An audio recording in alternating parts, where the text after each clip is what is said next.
let's try that again because my sound decided not to work. This is Sunday mornings, right, guys? Yes. So I'm not even playing a bard. But you could be.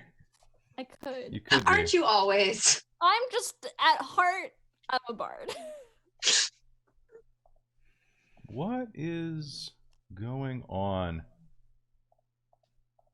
Sorry, momentary technical difficulties. I changed a bunch of settings to make us run better, and I forgot that that's the first lesson with ever dealing with anything ever. Never change. Test your stream first, fam. I make that mistake every time I stream. Okay, good. I was like, don't be hypocritical. No. I do that every time I stream. They're like, I can't hear you. I'm like, well. What are you? What? Oh, you're that. Oh, that's easy. That's just literally 2 clicks, and then it's fine. Boom. Okay, cool. It was just the backdrop. You just are bar time. Sorry, I dropped everything to 720 so it would run better, because 1080 makes absolutely no difference on Twitch. Yeah. For us webcamming in. So, let's take it from the bridge, I suppose you would say. One more time. Hello everyone, welcome to another episode of It's Always Magical in Fandelia. I'm your Dungeon Master Kelly, and today we are having a fantastic adventure that is joined by our 4 party members. Once again, Natasha, do you mind introducing yourself to the lovely audience? Hello again. As I have definitely not said 3 times already, my name is Natasha, and I'm playing Chesea, who is a little goth pixie, and she will stab you if you make her angry. That's what you do. All right, Christine. True facts. Hi, I'm Christine, and I'm playing Corlyn, Jadefist, the half-orc monk. All right. She will punch you if you piss her off. Hello down there, Alexa. Hey, I'm Alexa, or Camille, I guess, depending where you know me from. I'm playing Cheesy Brie, the firbolg cleric who just wants to be loved. A lot. A lot. And in the corner, hello, Hayden. Hello! Sorry, the baby's in the corner. I'm Daviau, a voice actor. I am playing Galatea Brookborth, the gnomish barbarian. All right. So today, we're already here. So this is going to be a lot of fun today. The story seed from this adventure came from one of the guys in our chat, TK Digiboy, and it is spun out in very odd directions since I started plotting it. So I hope you guys will have a lot of fun. And be prepared to take some notes because there are NPCs in this game that. The hell was that? Sorry, I opened Twitch and it started streaming out at me. That's what Twitch do. Notes. Let me grab. Where's my fucking notebook? Dasha, are you wearing your headset? Yes. Oh, how did it come across the? How did we hear it? If you're wearing headphones. Because my phone is right here and my mic is right here. Oh, you got me there. Where's my notes? Oh my god. I have my notepad. We're good. That is so many priestesses in the chat. Oh yeah. Yes, it is. It opened. It's like a little. It's like an entire. Oh no, those will be from Alejandro's stream because we have emotes called the Schnookums emote, Oh, okay. where it's priestess and his character Shallot from Dragon Ball. Nice. But we're Schnookums. We don't say that. It's a joke. I promise. But yeah, no, it's sure. Okay. All right. So, why don't we jump right back in where we left off last time? Now, you've been standing around drinking at the Absent Goose Inn for what seems like months now. But in reality, it's only been one long pub crawl. And as you're standing by the bar, throwing back a couple with the bartender, you've been trading stories back and forth. She regales you with a story of the time that she almost married a centaur, herself being a satyr, that led to some strange interracial tensions with her family, and they ended up eloping, but it only lasted about a month, and then he took her house. So it's not a terribly good story. As she pours herself a shot of whiskey in commiseration, she looks across the bar at you, the rest of the pub becoming less rowdy as the night goes on, strangely, as people begin to sink into their melancholy, play card games, and the bar fights on a Tuesday night are actually pretty quiet here. But there's this sense of tension in the air, of something that's going to be coming soon. Meanwhile, though, you need to fill the gap. The bartender pours you all another drink. Do you have any other good stories? Fine, good. That's interesting. I want to There's hear. definitely interesting. I want to hear. How about a big story? How big are we talking? you Taller say? than me big? Big, like, I don't know, something large big, something. person interaction or like grand adventure. Ooh, I like grand adventures. I want I know, I something. do too. It's been a while. I want something with big trouble. Keep me entertained. Oh.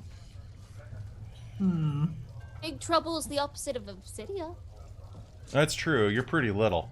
Do you have any stories I'm that are not big? that little. All my stories are bigger than me. Honey, you're about the size of 2 of my fingers put together. You don't have to call it out. I'm just saying. I want to hear a really big story. What do you have? Well, there was that time we climbed the mountain. What, Mount McGregor? That was a big mountain. It's that one. It's the one. It has the highest ground in the area, but it's. I guess it's not that big overall. When your boots are as big as mine, and I just put my feet up on the countertop. Please don't do Well, there was that. that time that guy stole your boots. Oh my gosh, you're right! He was such an asshole. Right? Who steals boots?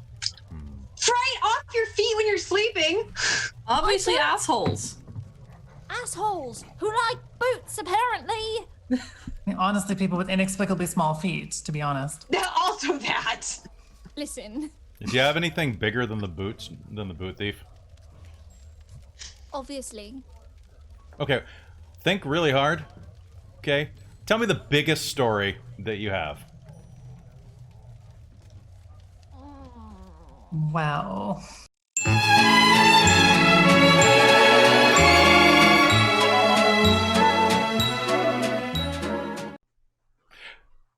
This story actually happened quite a few weeks ago. You were traveling through the mountains of Tumok on a quest for a local druid and medicine woman, friend of yours. Her name is Alfie Trokimora Jones. She's an ancient druidic witch with just the most adorable personality. A real sweetheart who is willing to go all out and do any type of cure-all for anyone who needs it. She's a tiefling, but she must be pushing 100, 150. At a certain point, people just stop aging. They become that bent-over old master, and this is what Alfie is. She's an absolute dear. Her potions are strong. And she's forgotten more about alchemy than anyone along the Broken Coast remembers to this day. You're there in the northeast section of Fandelia when you manage to discover the item that you were sent looking for. The Seeds of Saliando. A rare component that, when imbibed, has a horrible licorice taste, but will neutralize most potions and poisons in your system. They're incredibly rare. I think you mean a delicious licorice taste. How dare you? I'm personally slighted by this. Exactly. Okay. Same. Gotta go to This is Dungeons and Dragons definitely being jail. used to Sorry me. about Okay, this. I'm gonna. I rolled a 19 to escape Dungeons and Dragons jail. Did I make it out? Shit, every time. I know. I help you with that. Next time, Gadget. I'll get you next time. All right. So you have managed to discover this item and have returned to Alfie's hut, which is this adorable little hut. I'm even going to use an image in Twitch if you want to pull it up. That is from I'll just take out the Dorktails logo. Boop. Do a little bit of home renovation there. So this nice little cozy winter cabin that Roll20 has provided.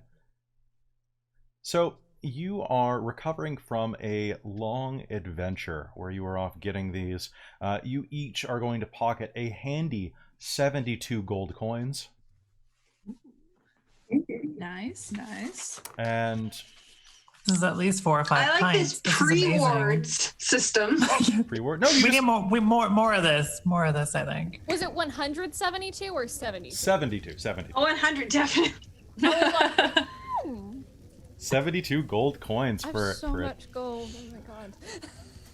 As you trudge back through the mountains, you find yourself back in Alfie's cabin.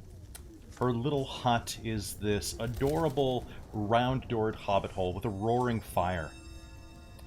And as you kick off your boots outside, leaving a nice pile of slush in the entryway, she greets you, bent over. She's almost as tall as Galatea. You imagine that if she stood up completely, she might be as tall as a normal human woman, but time has bent her back like it's probably bent her morals, but we'll talk about that later.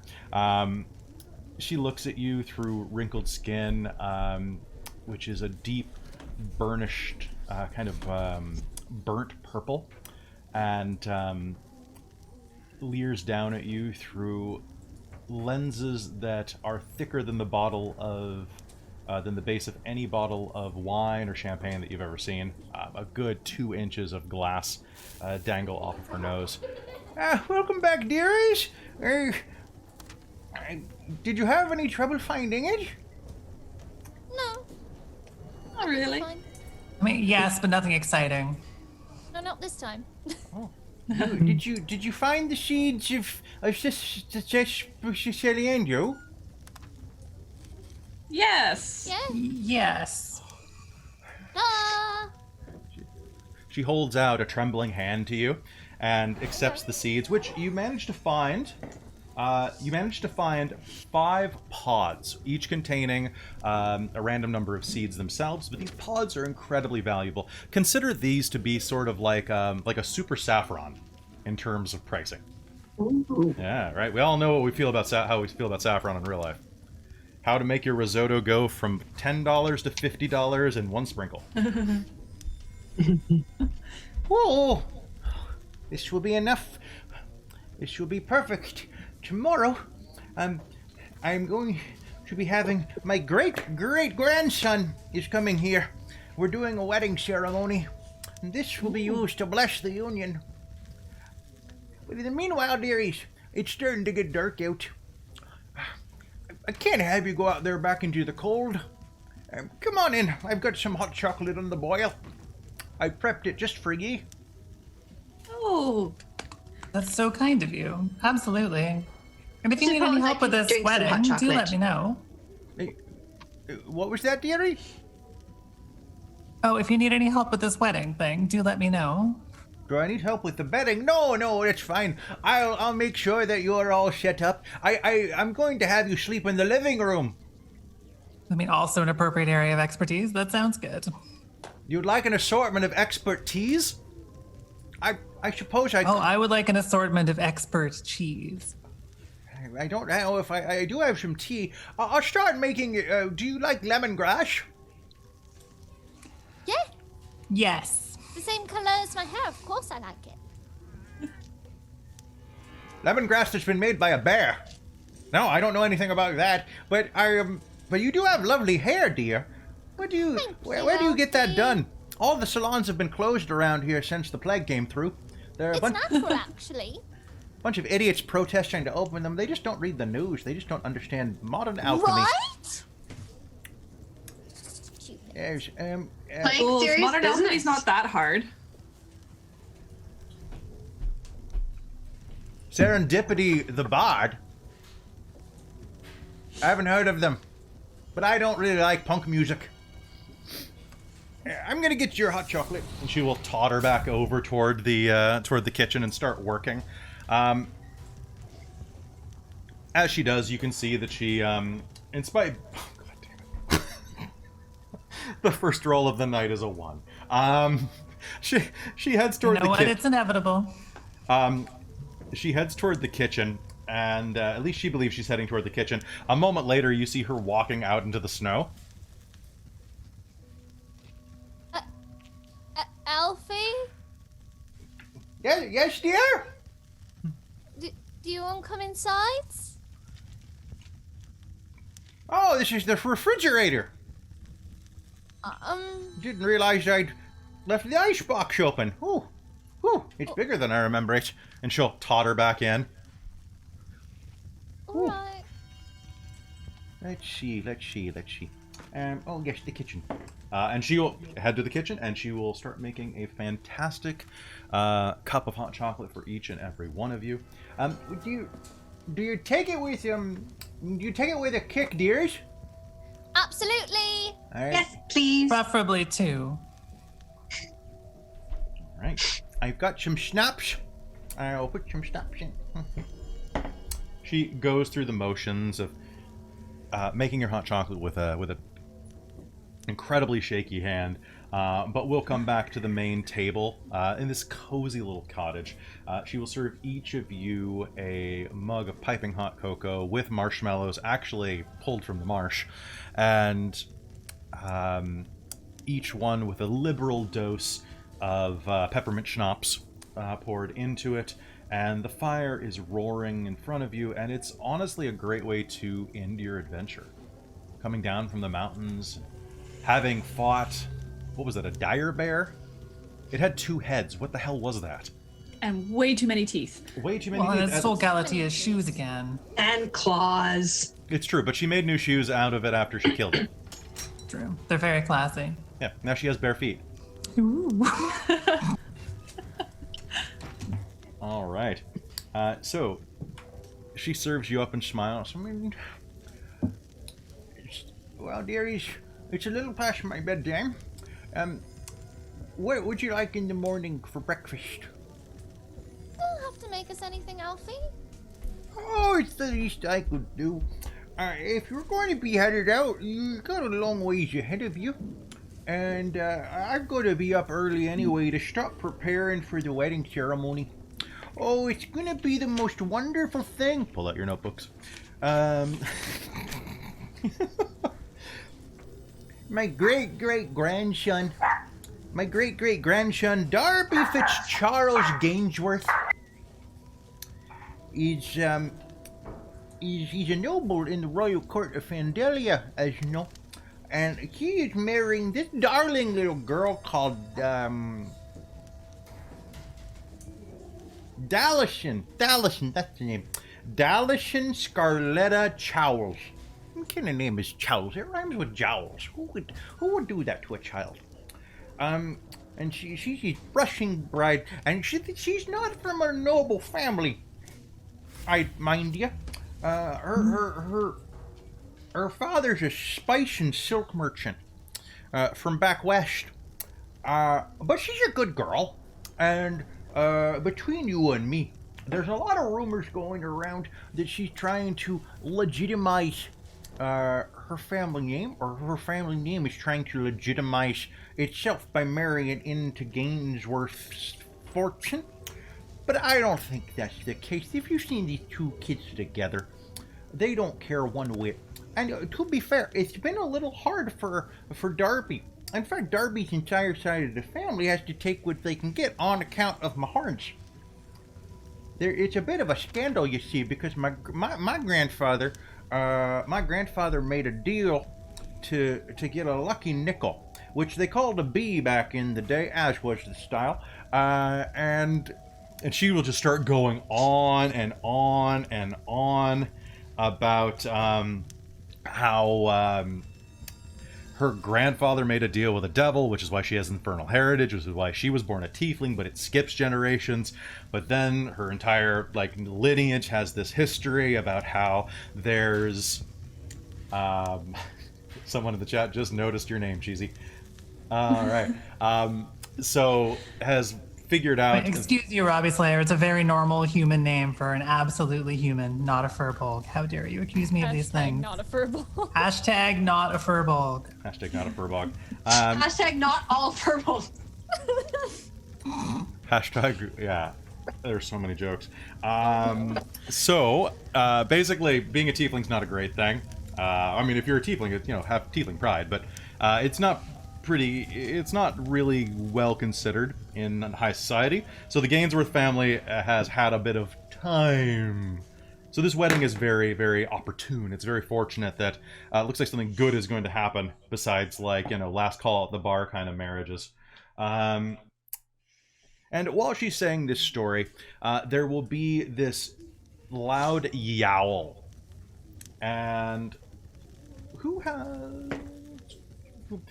Corlyn, you are going to see a small panther of a cat leap out from behind one of the chairs and slam its body down, all four paws, on a mouse that was running right next to your foot. There is a squeak as the mouse expires underneath this quite fat cat's paws. The cat will reach down, clutch the mouse in its teeth, give it 2 vigorous shakes to make sure that it's good and dead, and leers up at you with a slightly... one of these grins that only cats can give. Oh! Did you get him, Hoodwink? Oh, that's my number 1 employee, Hoodwink. He's so sweet. You got him all right. He's such a warrior. So Hoodwink takes a nice long look at each of you, determines that he is not interested in anything that's going on here, and trots off happily with the mouse to go do his business. I'm just staring at Very him. important cat business. He's got to file cat paperwork now. It's true. Cheesy Brie, can you make me a perception roll, please? I can, but can I succeed? I don't think so. I rolled a 4. So, you're drinking the hot chocolate. You're down to the very dregs of it. As you are... This is honestly one of the sweetest beverages you've had in quite a while. Obsidia. Actually, what is everybody's passive perception? Because I realize that because you're remote, I don't have this in front of me. Right. Mine's 13. 10. 15. Oh, yeah, you're the only one who can actually perceive anything. I forgot that, Christine. No. Yeah, no, Galatea is not perceptive. It actually went up. It was 14, but I applied my ability score to wisdom and constitution. Obsidia, what was yours again? My wisdom is 12. I've got +3 for perception. Okay, so you're at a static 15. All right, so you and Obsidia can see things. And Galatea, what was yours again? 10. Okay, good. All right, so you're watching this cat trot off, Cheesy, so you don't actually notice. But Obsidia and Corlyn, you're both going to hear plop, plop. Something just fell into Cheesy's mug.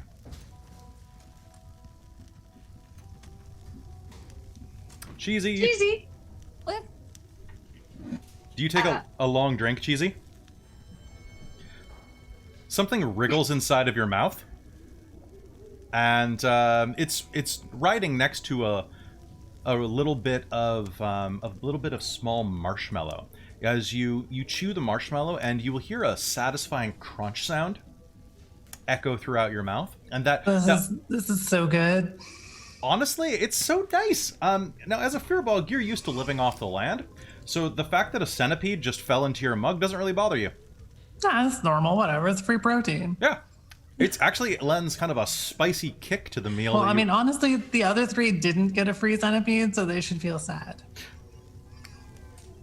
Personally, I feel very lucky. Sad. Obsidian Corlyn, if you'd like to look around, go ahead and give me a perception roll. Sure. Yeah. Ooh, I rolled a 4. So it's 21. 21. Yeah, I'm not paying attention. Glancing around, you will see that the heat that is emanating from this cabin is definitely made it a bit of a haven for insects. There are a number of spiders roaming around in plain view. Some of them like tiny little buggers, some of them giant like European house spiders, or Fandelian house spiders as we like to call them. What'd you get, Obsidia? I rolled a 4. Okay. What the hell was that? You look down. You're not quite sure what fell into her mug, but you don't really want to know. And Corlyn, looking around, you can see that, yeah, I mean, this place is an old cabin. Some of the floorboards are actually pretty poorly spaced. There's a lot of drafts that are kind of just ushering up from underneath. Some of the gaps between the boards look like from years of wood warping. They're almost an inch apart. It is what it is. You grew up in a monastery, so you don't really have anything to complain about. I was also a sailor for years. Oh yeah, you're fine. Most of the bugs are bugs. Bugs are bugs. I'm sure I've seen a shit ton of rats. Yep. And having cats around you while you sleep is pretty common if you're a sailor. Yep. I'm cool with this. All right. And knowing Cheesy, she's probably not bothered by whatever fell on her drink, and I'm just not going to mention it to Galatea or Obsidian. All right. Galatea is not paying attention. I actually rolled to see if she would have noticed this. I rolled a 5. I'm just looking at the cat. The cat walks off, giving you a great view of its swishing tail. It's a scruffy old Tom with one eye that's been scratched shut by fights over the years, and it definitely has bloated up in its old age. It kind of looks like a boxer that's gone past its prime.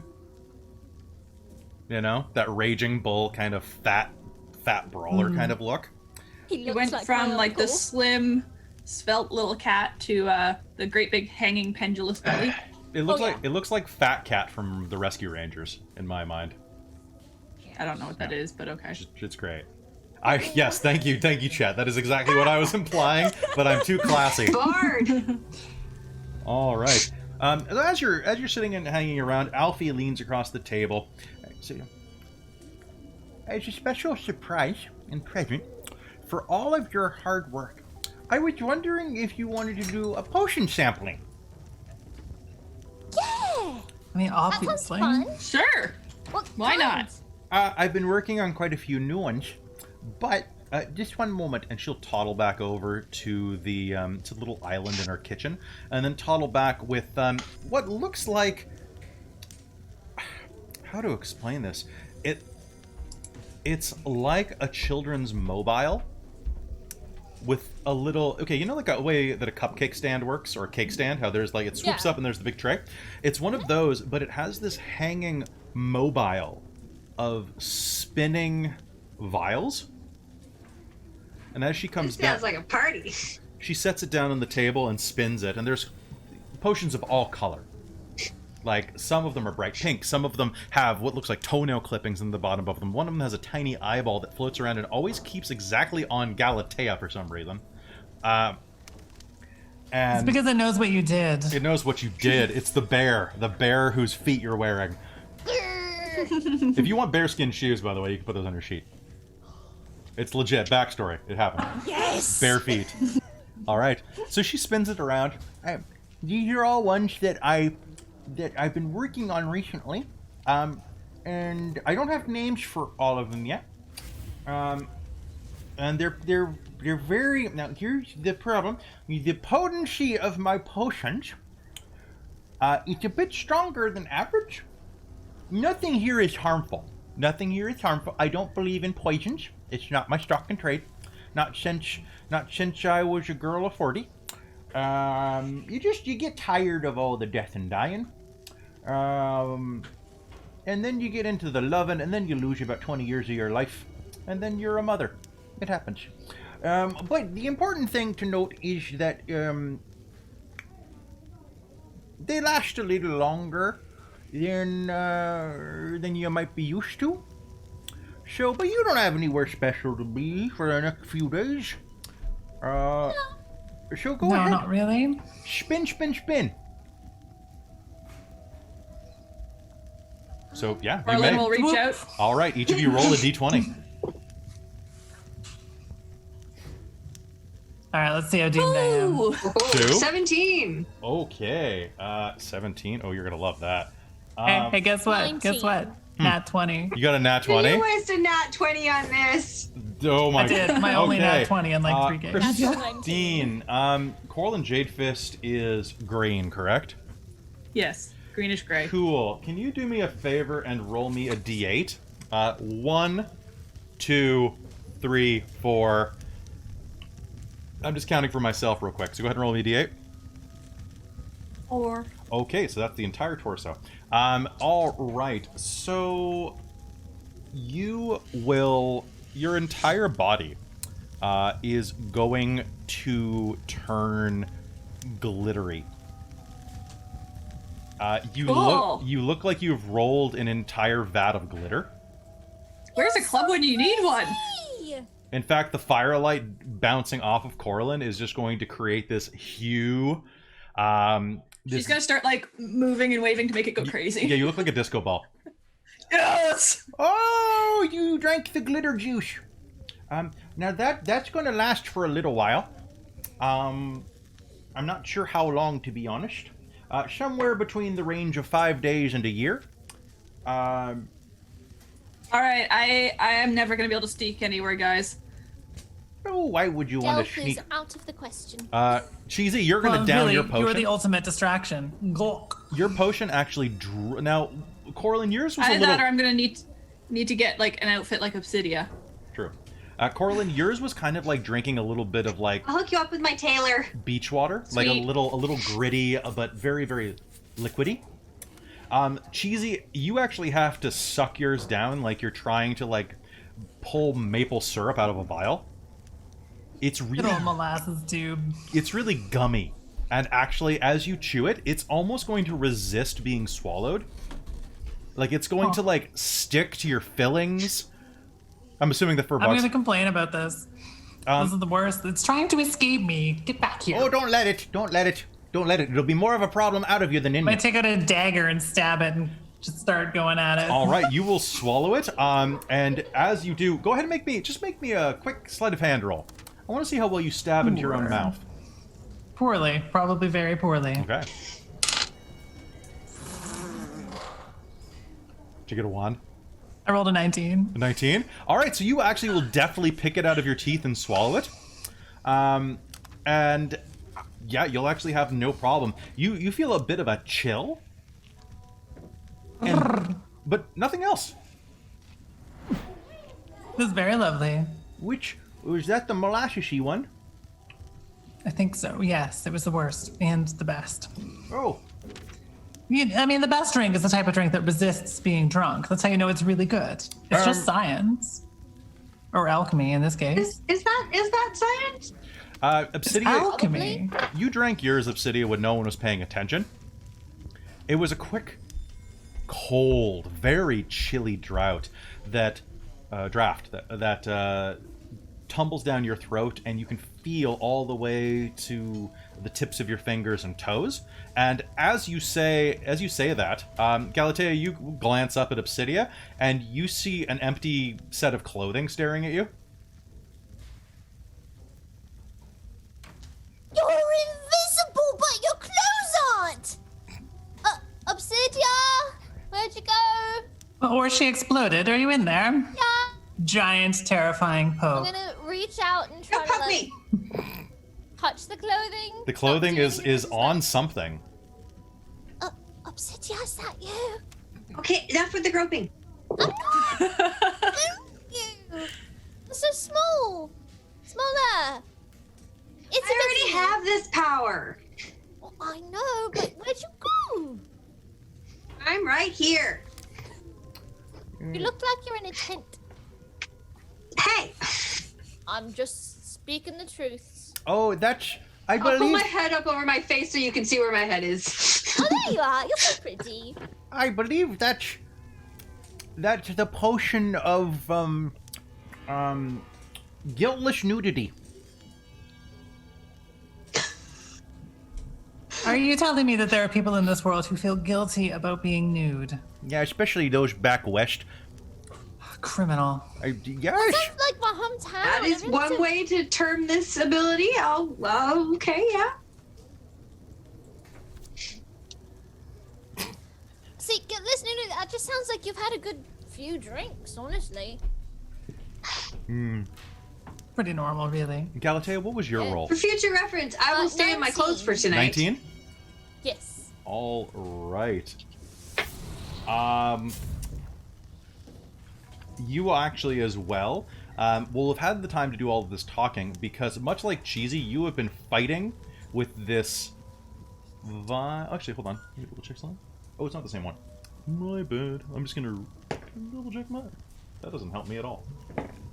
There we go. Much better. Do you mind re-rolling that real quick? This is the problem of having 2 on 15. that. Ooh.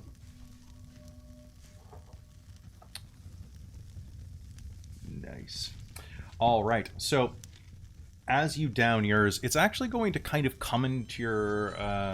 it's going to come out of the vial. Kind of pulpy. It's kind of like a little sawdusty. It's kind of weird. And as you swallow it, your throat is actually going to be kind of scratched up. And then you've got like little bits of like paper pulp between your teeth that you'll have to like clean out. And as you reach into your mouth, you're going to notice that your skin, which is already a pretty tanned shade, is almost... It's become rough. Barky, actually. And you'll notice that you have a growth of bark all over your entire epidermis. I am tree! You have like a... as you look at her, you can see that You're a very Galatea buff has like a little sprig growing out where her normal cowlick is. It's instead 2 leaves. It's got like 2 little leaves. Yeah, it has 2 little leaves. You look just like your costume at the Triance show. This is amazing. But you won't see this. So Galatea, while this is on, you are going to have a +2 to your armor class. Hell yeah! But you're also probably going to be worried about fire. I'm just going to put that out there. You're not vulnerable to it, but it's probably going to freak you out. Oh. Oh, also, if you stand out of the sunlight, you don't have to eat. Awesome! But you're very thirsty. You don't know. Just these pretzels are making you thirsty. No. Anyone got water? Something? Ooh. Alfie? No. Oh. Just the end of the cocoa. Water? I can get you some water, dear. I can get you some Please. water. Just one moment. And she's going to totter off and come back with a big bucket of water for you. Here you go. Just chug it. Oh. That works. Oh, I was thirsty, sorry. You are going to just feel a shiver down your entire body as, like, you feel the water kind of just pool in the center of your stomach, and just, it's nice. It's sloshing around, and it actually feels good. It's kind of weird. You just, like... as you drink that, the sprout in your hair is actually going to grow an extra inch. And flower. And there's a little flower, like a dogwood blossom that just kind of goes poof. Oh, you got your dogwood. Congrats. I never got one. Really? Me neither. So. Oh. Well, I have no idea what you said. You drank the molassesy one.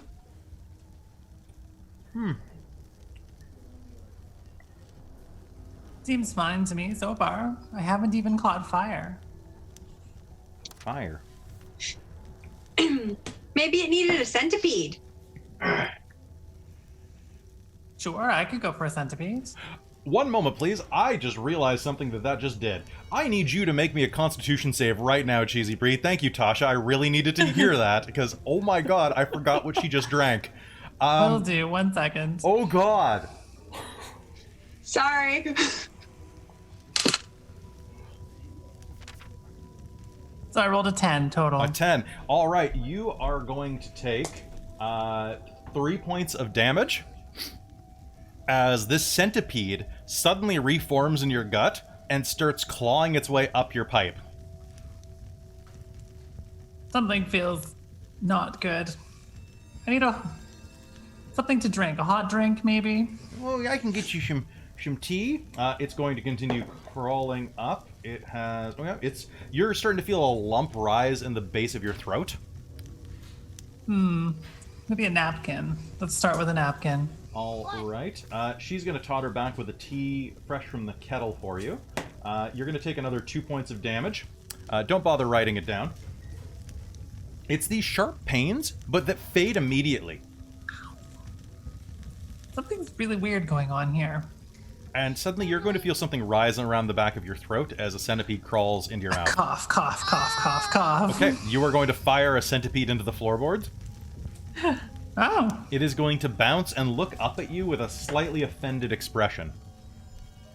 Well, that's just rude. I've already eaten you. You're supposed to be dead. I'm gonna squish it. Excuse you. Okay, you will squish it. You bring down... You took out your bare paw, so you're just barefoot right now, Do you right? have a case of centipedes? There is... Well, we'll see if there's more of them in there. It squashes under your Oh boot. God, did it lay eggs? And Galatea, you remove your foot. And as you do, the centipede looks up at you, very confused and offended at the same time. Why won't you die? Now, mind you, as you look around, it's got its guts spread all around it. So you squashed it, but it's fine. You can- Potion, guys. You can squash it again if you want. Great. Yes, I'm going to squash it again. As you raise back up, you'll see... Did we create an invincible centipede? You'll see the centipede is dead, and then it gets up and is fine. What the hell? Oh, that's... It was the molasses. Was it the green one? I'm a little colorblind these days. I didn't really look that closely, to be fair. Does this mean that anything that I eat is going to come to life? Well, no. You just... Did you eat the centipede? Did you eat the little buggy? Oh, it was in the hot chocolate, I think. Oh, I should check my flour to make sure I ain't got any millipedes or anything in there. Oh, it was definitely larger than a millipede. Memorable crunch. If I'm not mistaken, do you mind if I do something for science, dear? Sure, I am a patron of the scientific arts. Just one moment, and she'll go into the kitchen, and she'll come back a moment later with a refill for your hot chocolates, as well as a little plate of scones, as well as a tiny dish of butter with a butter knife in it. Oh, you've got lovely hands, dear. Can I see one of them? Sure? And she'll reach over and grab the Just butter gonna knife, stare at Galatea and mouth the words, if this is a good story, write it down. and she'll stab you in the hand with the butter knife. Yep, she manages to hit your hand. It hurts a little. Why would you do this? Because In my totally normal human-sized hand. I thought I missed this. You've got large hands. And she'll pop it out, and it must be a trick knife. There's no wound at all. Ooh. Oh, hey. Oh, so cool. That's Do that, Cheesy. it's a potion of troll blood. Ew. Oh, charming. Alexa, But exciting. Cheesy Brie is going to have a regeneration of your Constitution every round. That sounds awesome. Constitution modifier, that is. Constitution modifier. Slightly less good. This also functions if you die. Okay, great. Good to know. Unless you die by fire, which you would probably know about trolls. I know they're really flammable and they love to be on fire. They do. They do. Really. It's their favorite, really. Actually, my favorite thing was in my normal D&D game that goes every Wednesday, generic fantasy setting number 17735. You should tune in. The characters are in the desert where they were about to come across a desert troll, and I'm like, oh, here we go. They're trolls that are immune to fire. You have to kill them with acid. But no, they went the other direction and fought cactus people that were just trying to sell them water. They're not good at negotiation. That was your brother, by the way, Tasha. He just opened fire on some cactus traders. No, what happened? It was me who sounds started right. it. No, blame Mike, it's easier. But he's the one who spotted them and was like, what's I that? always do. Sort of thing. And I'm like, what's going on? Attack it! I'm like, okay. All right, so now that you've all got your When in potion, doubt, attack. you've all got your potion details, and so Alfie smiles across the table at you. Well, dear, my old bones are getting a bit tired. So I will see you in the morning. I've got some bagels that I've imported from the local delicatessen. That will be really good. They're everything bagels, dear, so they've got a little bit of everything in them. If you've got any allergies, you might not want to eat them. Or centipedes? What? More centipedes? Oh, thank you. More sangria. I'll take sangria. I haven't made any sangria, but I was going to for the wedding tomorrow. I have some strawberries held in preserve. I was going to make kind of a strawberry sangria with a little bit of blackberry juice as well. And some... I will help you with that tomorrow. That's lovely, dear. That's lovely. Tomorrow morning when I wake up, there'll be eggs and sausages and bacon and all of the treats. And are any of you vegetarians? No. I No, mean, not really. I might be now. Okay, and Yeah. then That's true. and definitely some cheese omelets as well, because cheese is just it's the cheese of life, really. It's sweet nectar. You're a tree. Isn't nectar to you? You can borrow a necktie. I didn't think you were staying for the ceremony, but if you wanted to spruce yourselves up, you'd be a fine-looking fellow if you just combed your hair and maybe cut it a little bit. I know that's the style with the men these days, but Cut your twigs. All right. oh, I should bring you some pruning shears. Yeah. Thank you so much for working. You can grab a space anywhere inside of the common room here, and the fire should go throughout the night. It's magical, don't you know? I enchanted it one day back in my youth, and just one of the logs I carried it along through many a dungeon, and would use it to. And she goes on for another 5 minutes, and that is why we can never barter with the turnip people again. Well, good night. Can't trust a turnip. What's that about Ted Turner? Uh, Oh well, good night. And good night. she'll totter off to her bedroom, which is in the northern portion of the cabin, and we'll call it a night. What did the rest of you do? I'm going to take a sleeping space as far away from the fire as possible. Sounds good. Yeah, that's probably a I'm good just gonna idea. Keep like flicking the flowers that are like growing on my head, just like. It feels kind of nice, actually. It's good. You kind of wish you want to get some sun like tomorrow as for grand sure. as your head. You definitely want to get some sun. All right. Are you doing anything else with the rest of the night? There's like some games set out. There's like a checkers board. There's a game of King's Cross there. A deck of playing cards. Pardon me, Queen's Cross. There's some dice laying around. You can play some dice games with each other. You could go raid the liquor cabinet again. I'm going to. If there's any like little snacks, I'll probably grab a little plate of food, maybe another drink. All I right. might fiddle around with some dice or something if no one's doing anything. Okay. I'm gonna grab. Like, a I'll drink join and stick Obsidian my head in out this. the window. Okay. The moonlight actually feels really nice. You kind of feel it's like cracking a window in a hot car for you. Obsidia goes. Corlyn is just going to hang out in front of the fire and do like all of her like martial arts practice so that she glitters all over the room. That's amazing. All right, so there is a bit of a do do do do do do do do do do do do do do do. Glitter everywhere. God. Why did I roll glitter? It's because I rolled a nat 20 on what color you turned.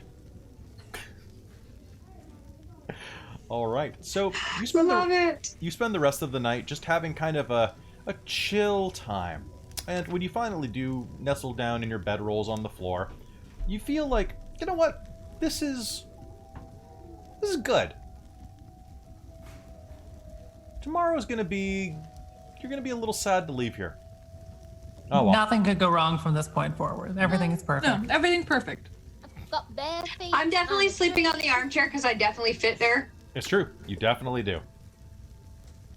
All right. And you are going to fall asleep and drift off into a blissful slumber. The taste of chocolate and peppermint schnapps still on your tongue.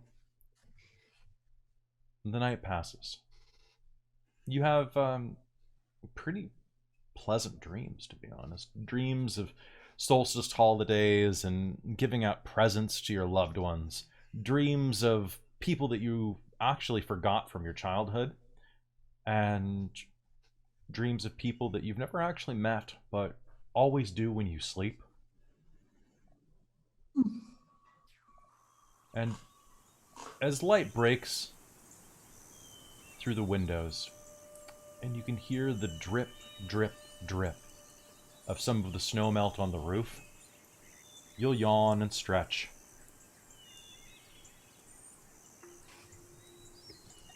And that's when you realize you have no idea where you are. Glancing around, can I get a perception roll off not of again. everyone?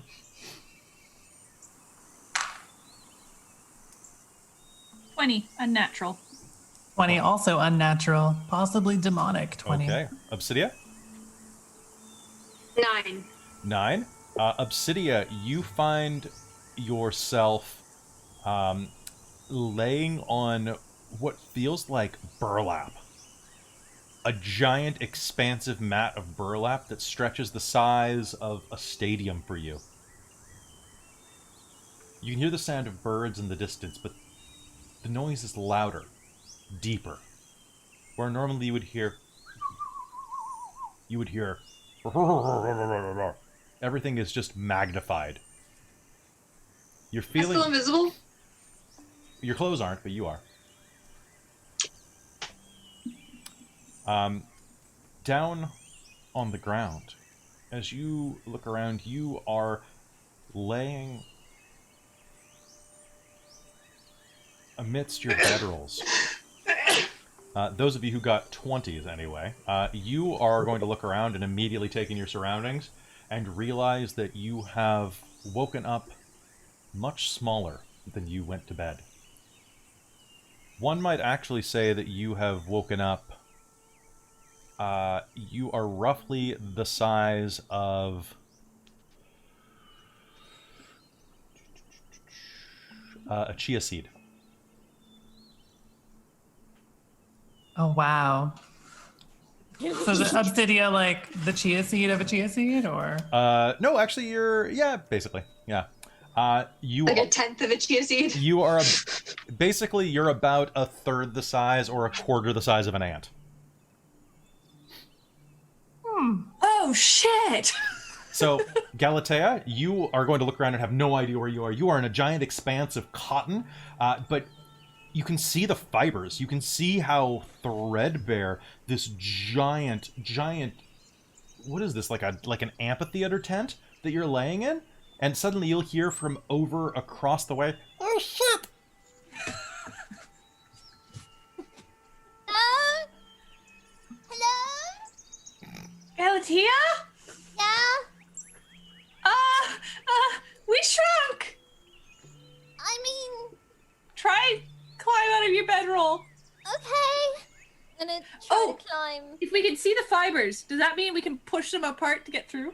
You can definitely, you can still make your way through them. Yeah. Are you trying to cut through them? No, just I'm kind of just like, trying I to figure it's get probably up to rough woven the enough that yeah. I can get through it. Yeah, you can make decent progress. Cheesy, what are you doing?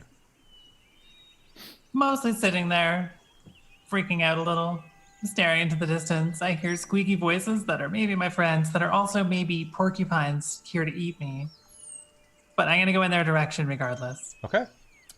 You guys were actually a little drunk last night, you realize, and as you're walking around, you'll notice that you're wearing all of your equipment. Very convenient. Very convenient. It also shrunk. It also shrunk. And what's even... Peacemaker here still, too? Is what? Peacemaker? Your peacemaker? Yeah, actually, you must have fallen asleep with your hand on your weapon out of instinct. Because it shrank with you, because convenience is key. Yes. And because I was trying to come up with ways to give you incredibly tiny weapons and was having a really hard time with it. I was like, oh, I really want to give you cocktail swords, but you're like, meh. And they're Too like... small for cocktail swords. Yeah, you'd have to like double hand them with a group. All right. So, as you are making your way, I'd like you to make me a survival roll, Corlyn and Galatea. Obsidian, make me a perception roll again. Well, I mean, if I can see the edge of the I could see the three corners of the couch, so I could make my way to the open edge of the couch. Absolutely. In fact, you look over it, and it is about, a 200, 300, 400-foot drop. It's kind of hard. You'll actually see that your perception begins to just hyper-focus as you look down. You still have wings, mind you. Yeah, exactly. I have wings. Can I see any of them? I just rolled a 7 on perception. No, but you can kind of hear them. They're down there somewhere. You can see their bedrolls from up here and kind of make out what's going on. I would like to fly towards whoever's voice I can hear the most. Okay. Hello? All right. So, Galatea and Corlyn, what did you get on those rolls? 11. 11? 22. 22? All right. So, Galatea, you'll start tottering in the correct direction. Corlyn, you'll course correct when you hear her keep calling out. And you will actually meet up. It takes you about 10 minutes, even though you were sleeping next to each other, to meet up. What the fuck is happening? I did not expect to get this much exercise today. No, how is it ready? What the fuck is happening? I have a feeling that Alfie maybe didn't realize what's an interaction with some of those potions and the alcohol and the food that we ate. No shit. Maybe. I don't know alchemy. I just like to hit things. And I don't know. I think at that moment, Corlyn's going to have a moment of, oh shit, there was a ton of bugs around here. Oh no. Meanwhile, Cheesy Brie, where are you? Wandering vaguely aimlessly in the direction of tiny, squeaky, possibly demonic voices. Make me a survival roll, please.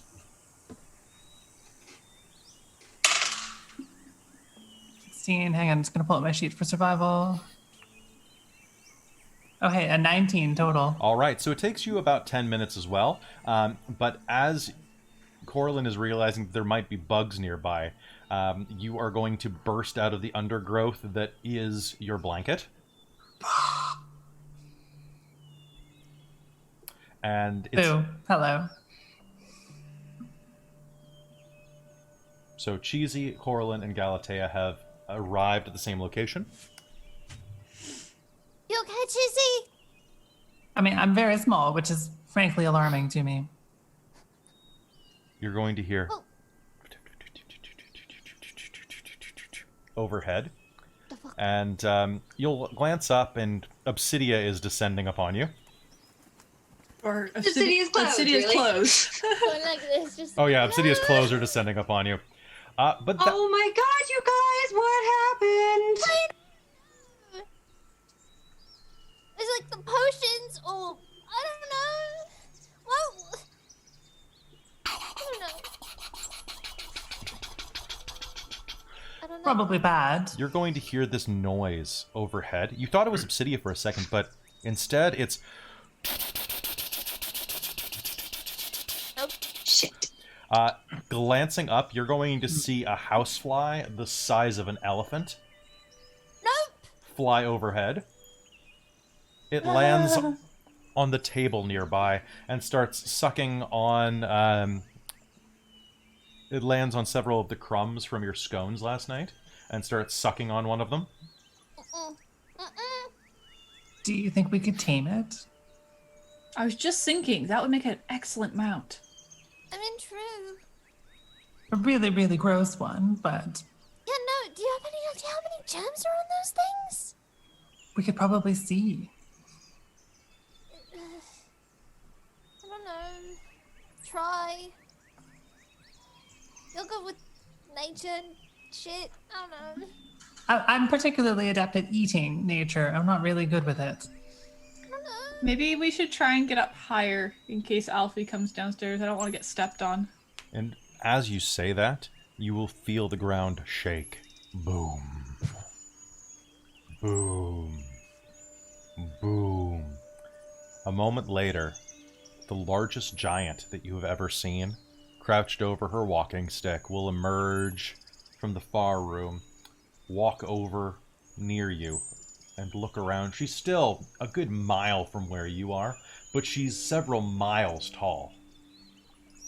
And as she glances around, you can hear her deep, comically booming voice, because we're using that trope. Oh dears. They must have gone out for a walk. I hope that they don't get lost. Oh, but Alfie! they took all of their things. Funny to leave their bedrolls here. Maybe it's a present. And she booms over toward the kitchen.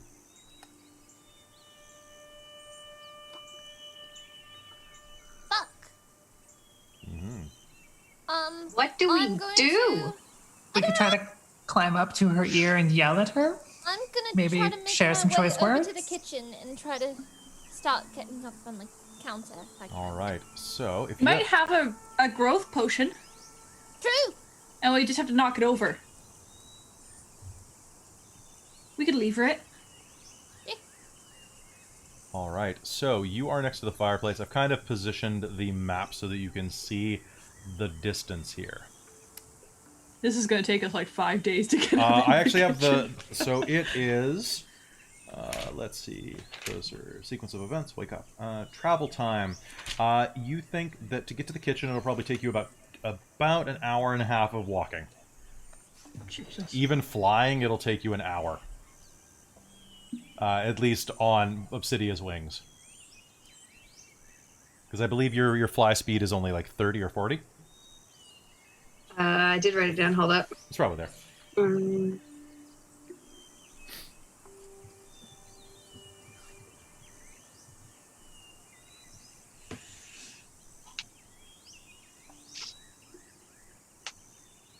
I did not write it down. That's okay.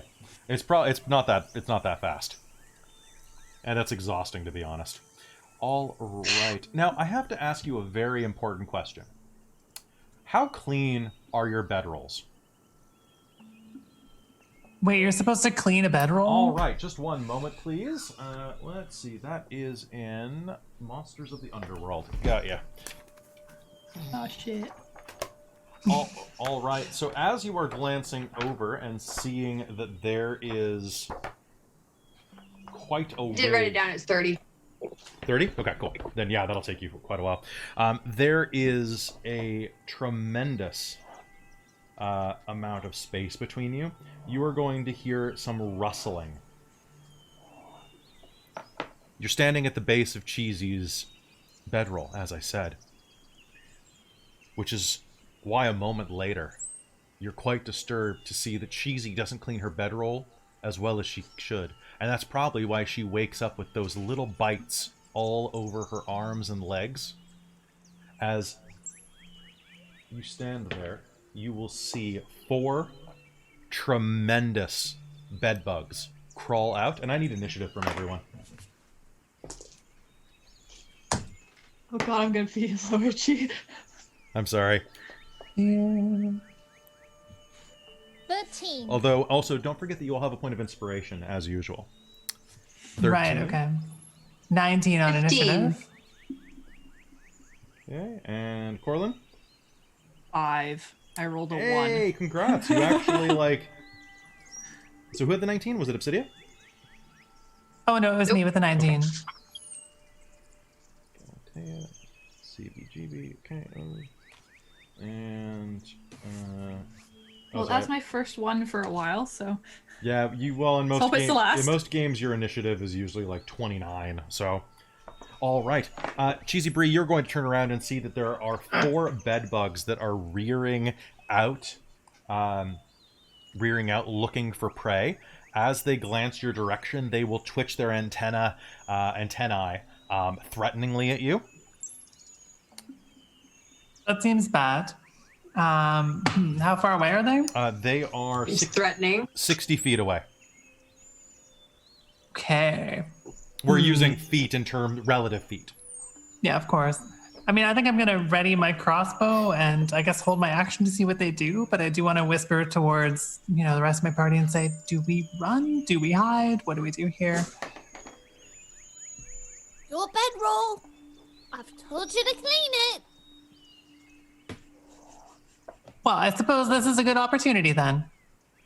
You know? One bed bug at a time. You know what? Maybe I will take my action and shoot one with a crossbow. All right, Let's go do ahead this. and make me an attack. So what is my 2 hit on you? So I rolled a 14. That's a hit. Roll me damage. All right, you ready your crossbow, leveling it at the bedbugs over there. Your bolt flies true and strikes it directly in the thorax. Assuming I got all of 4 damage. 4 damage, and it is going to shriek. And that one is actually going to turn and scuttle back inside of your bedroll. Wait, you're supposed to... Oh, they just don't want to be cleaned. It's so annoying. It leaves a very, very dark red trail of blood. Some of its, some of yours, as it scuttles back to safety. Obsidia, what do you do?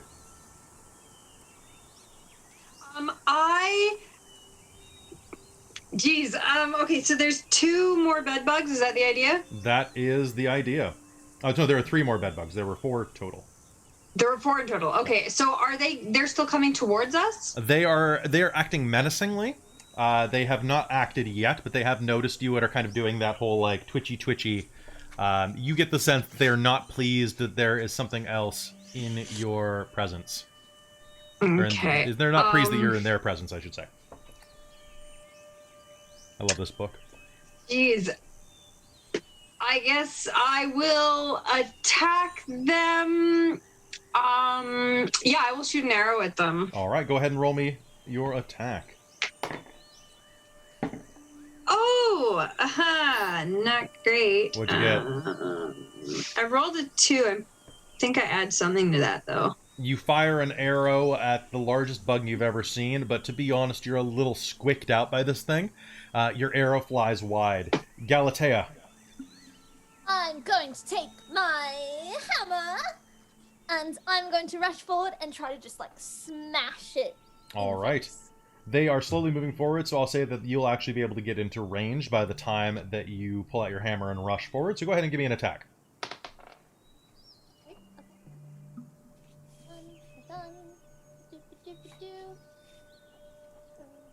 17 to hit. 17 is an absolute hit. Go ahead and give me your damage. I'm not going to bother to put on action music for a fight against bedbugs.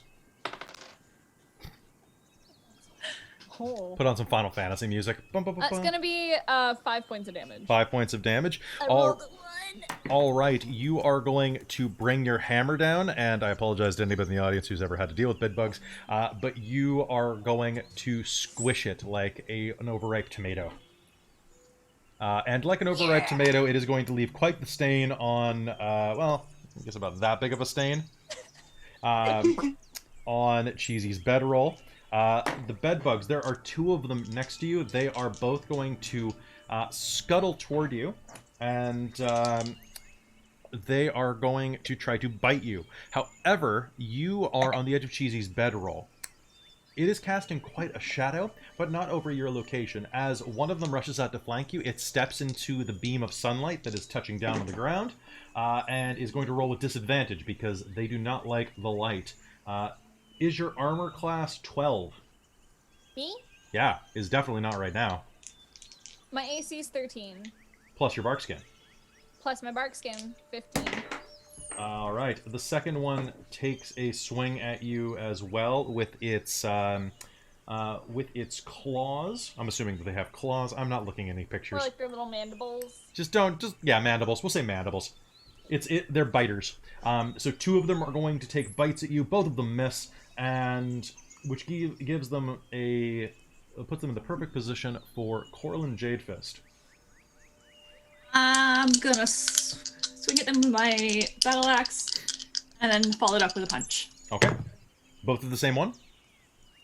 Yes, whichever one's closest to me. Well, I rolled a 17 and an 18, so I think I hit. Those are 2 hits. I'm not gonna bother adding anything.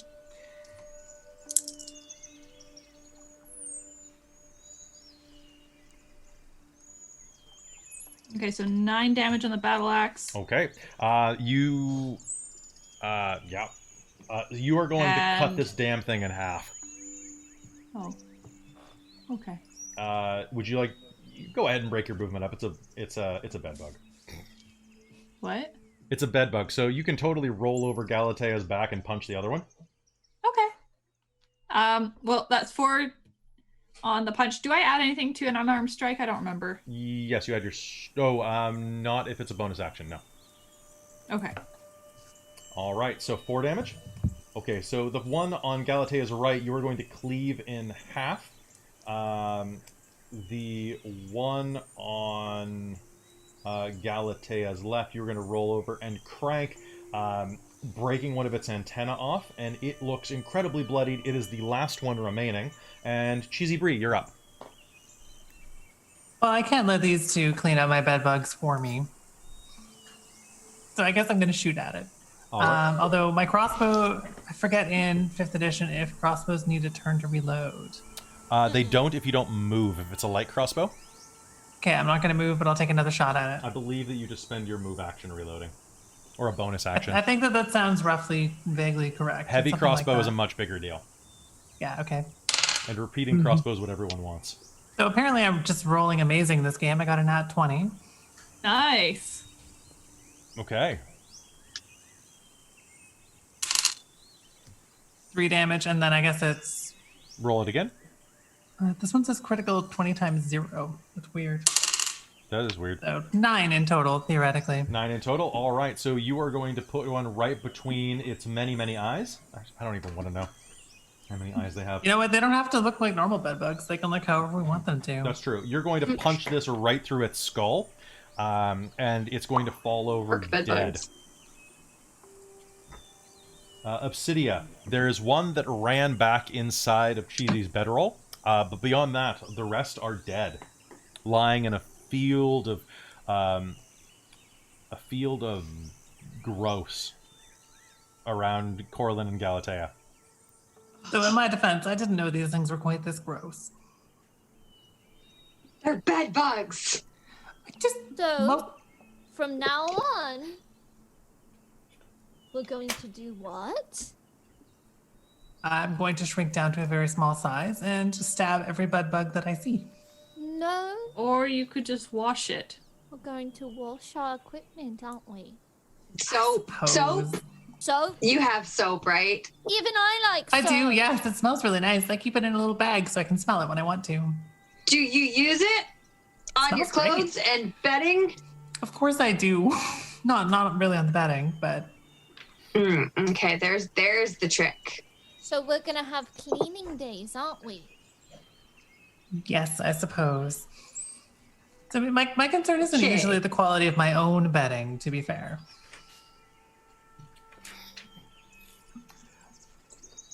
All right, so I'm assuming that you're leaving that last bed bug alone. I'm not going to go fight it if it's already abandoned this area. But it's wounded. It may be the only one left. I'm sure it's fine. All right. Yeah, that never caused problems. Yeah. So what are you thinking right now? I'm going to get off of the bedroll and slowly start making my way towards the kitchen. All right. I think this is a good plan. I don't know what else to do, so we're just gonna head that way. Can we ride some bugs?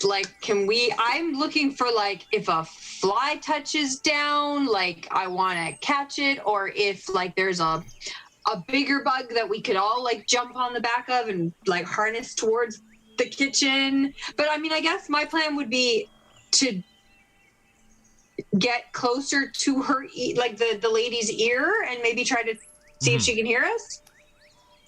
True. That is probably an interesting option. You'll definitely want to be loud though, because if you remember, she's a little hard of hearing. Oh, god damn it! Yeah.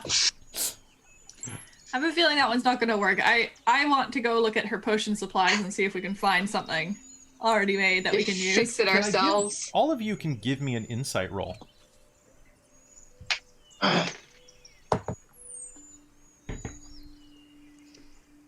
16. 3. Well, 3's not going to do it. 7. 7's not going to do it. 11. 6. Who had 16? I I did. All right, Corlyn, as you're glancing around and like starting to make your way across the step that is her living room, the great plains of the great room, you are going to notice that she's humming to herself as she's working in the kitchen. Going to prepare for the wedding. It's going to be a great day. And she sets on the counter the small vial that you gave her those seeds in. The seeds of Saliando. The magical seeds, or at least the magical herb, that has the ability to absorb and neutralize existing potions. In theory, if you eat one of those, hell, you can probably all split one seed. They're quite small. To the counter! What's on the counter? The seeds we got. They absorb and neutralize potions. Oh my god. We can probably split one. Why did we give those away? Because she paid you. You got hot chocolate out of it? Honestly, yeah, but I feel like we were. Do I still drowning in glitter? chocolate right now. Am I still yeah, glittering? you still glitter. You're a tiny glitter Yeah. bug. And I got like awesome glitter. Yeah. All right. So, I pull another shirt out of my bag and kind of cover my arms so I glitter a little less. unfortunately, only your equipment that you were wearing and your weapons came with you, so you're still glittering pretty hard. Damn. All right. So, who is leading the expedition? Who is Oh, taking leads. your lead? All right. Go ahead and make me a survival roll. Never mind. Natural 19. It's gonna be a 21 total. Nice. All right. So you're actually going I to make switched dice. decent time. And nope, I'm going to re-roll that because that was a. Oh, you know what? I'm going to keep that. You make your way across the floor. You set off shortly after daybreak, taking a moment to rest, about a half hour into your journey, catching your breath. You're going along these expansive planks that have been nailed into the ground, and as you make your way at the divide between the living room and the dining room, the slat wood of the flooring gives way to an expansive chasm, a good 20 feet wide. This is almost a mile long. In reality, this is about the size, about the thickness of a gold coin, where the floorboards have warped and separated from each other. But for you, this is a monumental divide. How do you intend to get over this? Not for me. That's true. You can just fly over. I'm gonna yell at Obsidia, get back here! God damn it. Take this titan, take this rope, go smash it in on the other side so we can get across. Yeah, question for the DM. Has, like, all of our equipment shrunk with us? Like, Just rope your... and everything? No, your rope has Oh not. crap, really? Yeah. Never mind. Alright, running jump. All right. Running jumps are actually really easy, so you can make me... I'm gonna take a run at this. that is... My speed is 40. It's an athletics roll, and you can move your strength in feet or something like that in 5th ed. Yeah. It's surprisingly easy. They really simplified it. It's quite nice. 19. All right. So Are we pretty far away from the bedding now? Yes, you are a half hour away from the bedding. God damn it. So There's some Is rope. she still in the kitchen? she is still in the kitchen, still working and humming away. You take a flying leap, and as you do, you are going to touch down on the other side. Make me a perception roll.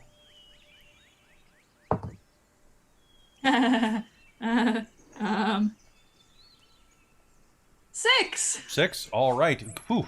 I rolled a 1. Feels good to touch down on the other side. Nothing bad is going to happen at all. Oh, nothing bad could ever happen. All right. Cheesy, what are you doing, and what is Galatea doing?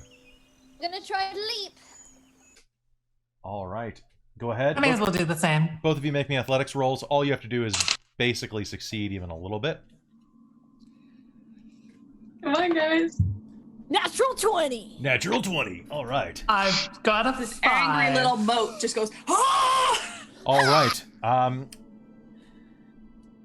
the two of you are going to hurl across the chasm, clearing the gap without a problem. Obsidia, you float over, but as you do, Cheesy leaps and stumbles a little. You are a flying person, so I'm going to allow you to try to give her a hand. I will do so. So what Roll I want you, dice? Yes, go ahead and make me an athletics roll. Oh no! What'd you get? I rolled a nat 1. Oh, Oh God. no! Uh, I'm gonna bring you down with me.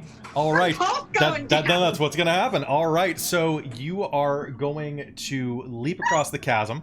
And as you are flying across the air, Cheesy Brie, you are going to realize, oh God, you didn't, you jumped at the wrong second. You were supposed to jump on 3 and you jumped on 2. You always mess that up. And as you're falling, Obsidia heroically veers in midair, comes down toward you, and miscalculates your trajectory, bonking heads with you. And both of you are going to tumble into the ravine. I would like to try to arrange it so that I take the most of the impact here. All right. Oh man. Oh man, I tried! There is a Cheesy! Obsidian! Go rushing to the edge. and suddenly, as you rush to the edge, you'll see Cheesy and Obsidia slowly rise above the level of ground. As they clear into your vision, a tremendous spider clears as well. And I need initiative again. You fell on a spider. And it is slowly rising up like that scene in Back to the Future, because hey, I love it. That's a 4. Yeah, this one is not my fault. This one is not your fault. If this, you're very lucky that someone rolled very, very poorly basically that the spider was alerted by a very heavy, tiny orc. Bonk. Yeah. All right, go ahead and give me your initiatives. Oh, 22. 22. Or 21. Okay. Just an actual 2. Actual 2. And cheese. The spider clears the edge, and you will be. It clears the edge of the wood, coming horizontally on the same level as you. As it does, you are going to tumble from its head, and it's going to hiss at you menacingly as you fall to the ground in front of it. Obsidia, you can be floating just slightly off the ground, as you are. We are out of direct sunlight, so that doesn't help. And cool. This spider leers down at you, looking quite hungry and ready for action. Obsidia, what do you do? It is directly in front of you. I mean, can I clamber back on this thing's head? I'd like to try to, like, direct it and ride it. Okay, you can like, make me... pull its hairs or whatever? Okay, we can always try. You can always try. So, first of all, as you're going to fly up to it, I'm going to say that trying to directly engage is going to give it an attack of opportunity, since you're trying to basically wrestle its face. Well, the back of its head. When's the no, I'm not gonna ask. I'm not gonna ask. You know what? That's fine. It snaps at you as you fly up and try to grab it. Go ahead and make me an athletics roll to try to grapple it. 11. 11. All right. So you are going to try to grapple it, but it is actually quite fast and is going to evade your grasp. However, you are above it now and out of its reach. All right. Corlyn. I'm gonna try and hit it with my axe and my fist. All right. Go ahead. Oh my god. The spider I'm using is considered a siege monster. oh shit. Nat 20! Nat 20? Hell yeah, baby. Spider monstrous. Damn. I love this book so much. Anything by Kwood Publishing or Cowwood Publishing, you guys should buy. They oh, I want to show you guys something real quick while she's rolling all of her damage. This publishing house gets a little political at times, but I love it. I introduce you to the Maga Naga. He sure looks familiar, That's doesn't really he? cute. That's cute. That's amazing. He Wow. walled home, racist reptile. These are all of his traits. It's so good. It's so funny. He builds walls to keep out foreigners, and like exudes slime wherever he goes. It's so good. Oh my You have to god. link me to all of these. Oh 'cause my I'm god, this is starting to such a DM. good book. They have a Feyland one too. All right, Corlyn, how much damage do you do? 16. 16 points of damage. All right, rushing up, you are going to bury your axe in the side of its head, dealing a significant amount of damage. It is going to hiss at you, and since you are what is in its range, you and Cheesy, it is going to take a bite at you because you're right in front of it. Oh, that was almost a crit, and then it tipped. Does a 15 hit you? No. All right, it snaps directly in your face, and Cheesy, does a 16 hit you? I guess it depends on who ties go to, because I guess if I have time to pull out I have not had time to pull out my shield, it's going to hit me regardless. Okay, so it takes a snap at you, Corlyn, and raises its butt. I couldn't remember the spider term. It raises its spinnerets and fires a length of web at you, Cheesy, striking you. On your action, you can try to escape this. All right. Galatea, what do you do? I will also yell, not again. Who? Where am I? So you relation to are the fire? basically about 15 feet away from it, just off the side. Because Okay. you ran to the edge to try to help them, and then it came up. So you are... you're probably 10 feet away. You're probably right there. Alright. I'm going to take my war hammer and smack it in the face with the pointy ends. All right, go ahead and roll me your attack. That seemed like a good one. That's a total of 24 to hit. That's probably gonna hit a spider. Alright. Okay. That's a total of 10 damage. Fantastic. Coming from the other side is Corlyn. You're going to slam your hammer into the side of its head, which is actually going to push her axe a little further in, which is great. Yay, teamwork. This spider is not having a great day as you start to hit it from both sides. Cheesy, you can spend your bonus action trying to escape. I will do that. Strength, I assume? Strength check, please. 21 in total. Using your firbolg might, you're going to tear through the webbing, and what would you like to do for your action? I want to hit it in the face with a mace. All right, so you're going to go right down the center aisle. I don't think I hit. I rolled a 6. Don't forget you have inspiration if you'd like to spend that. I'll see it. So I have a total of an 11. Total of 11. I'll save the inspiration for more dire circumstances. Rushing forward. We get attacked by a possum. That's true. You are going to rush forward and take a swipe, but it is going to titter out of the way. And Obsidia, it is your round. What are you going to do?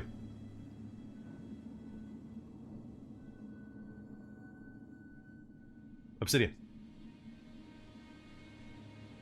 Tasha. Can you hear me? Oh, I think it looks like there's some sound issues. True.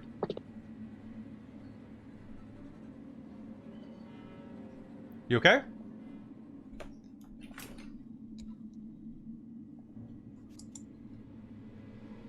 Oh. What's up? Oh, hold on. Let me just check this. Technical difficulties. Technical difficulties in a battle. It's when they happen. Can you hear us, Tasha? Okay, there we go. I'm back. All right, welcome back. It's your turn. What would you like to do? Okay. I mean, I guess I'm above this thing right now. Yes, you are. You're I directly. mean, he's distracted with everyone in front of him, right? Yes. You're gonna do what you do. I'm trying to just out if I should just stab him or if I should try to wrangle him again. Wrangling is more difficult. Stabbing is your specialty, but you can try either. Do I think I'm gonna get attacked if I like try to wrangle this thing by everyone else? Like, am I gonna be in line of fire basically? No, not unless somebody botches. I'm gonna try to wrangle again. Okay, you can make me an animal handling roll with disadvantage. I rolled a 10. Okay. Did you roll with disadvantage? I rolled a 10 on the dice, so I assume it's worse than that. So. But it might be a 1. No, it wouldn't be a 1. Well, disadvantage, you roll 2 dice. Oh. And you tell me the worst of the 2. That was a 3. All right. See, this is why we need to know this. So, rushing down, you're going to try to grab it again by the head, but it's just shaking too much. Okay. That is going to be okay on that initiative. All right. Corlyn, you are up again. You see Obsidia is trying to wrestle with it from above, but you're more focused at the task at hand. This thing is directly in front of your face. What do you do? I introduce it again to Peacemaker in my fist. Nice. 19 and 17. 19 and 17, those are 2 hits. Go ahead and roll me damage.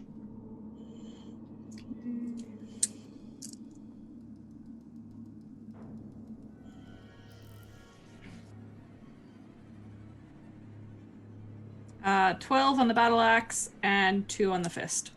Fantastic. All right. You are going to slam into it twice, slashing through 2 of its eyes and crushing in part of its head. It's going to roar and take snaps at you and at Galatea. It is going to Galatea. I have a 20 to hit you. Fuck yeah, that hits. So that is going to hit. I need you to make me a Constitution saving throw.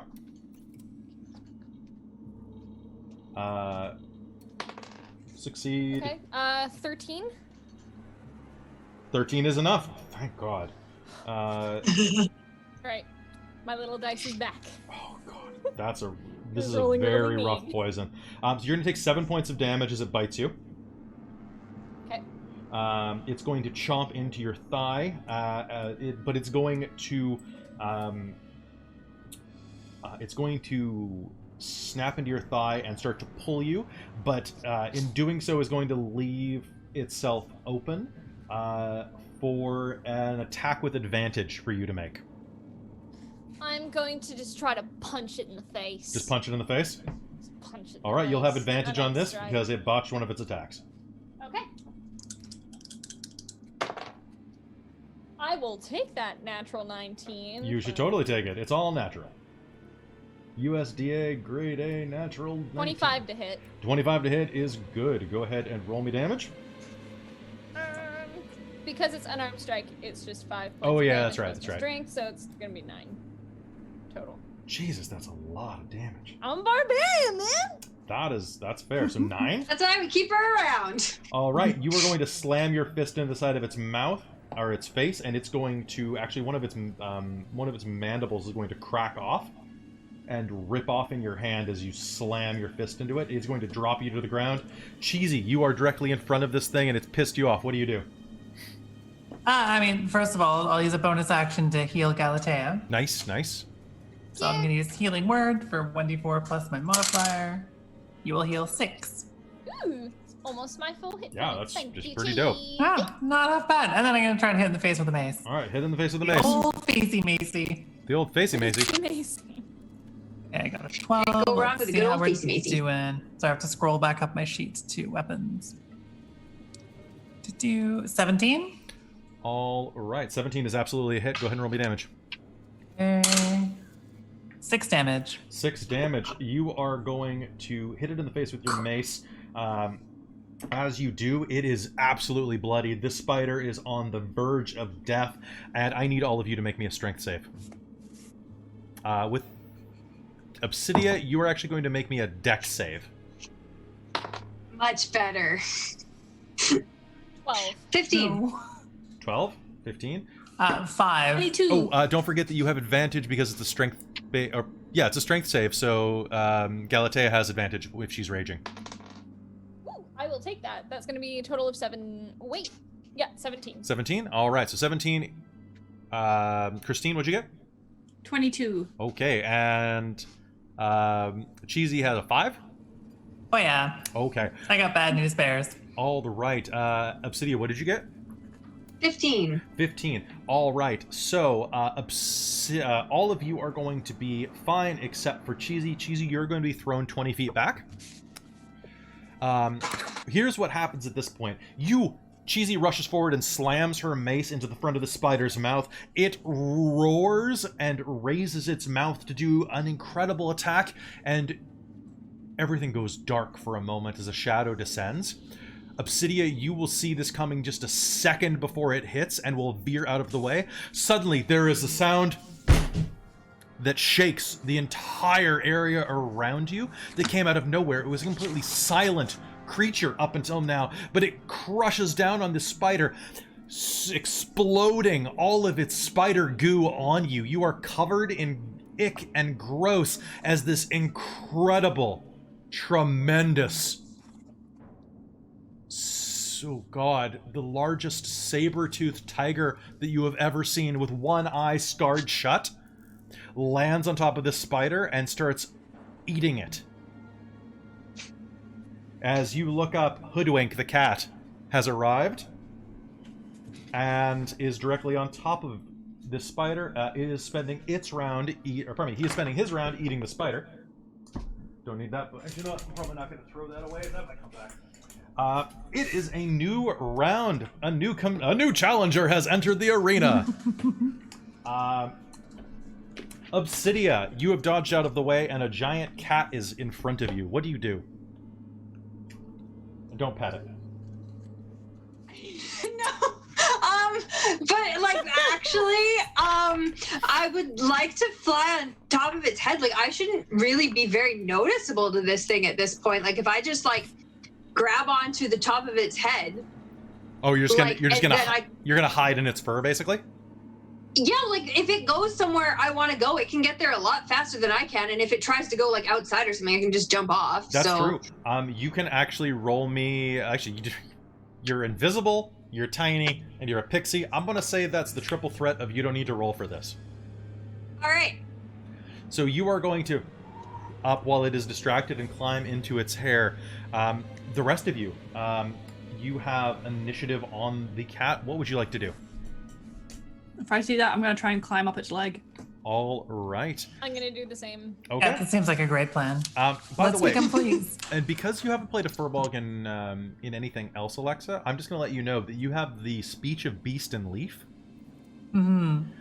which allows you to have the ability to communicate in a limited manner with beasts and plants. You understand them; they understand your words, although you have no real ability to understand their replies.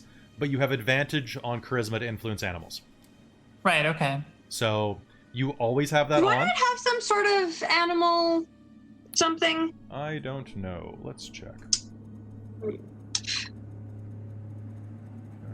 One moment while it loads. I'd help, but I have a 0 in animal handling, so. Pixie. I don't think I have animal handling, 3. but some sort of language or something. Do I? Think you might have a daily. Here we go. This is the race guide we're using.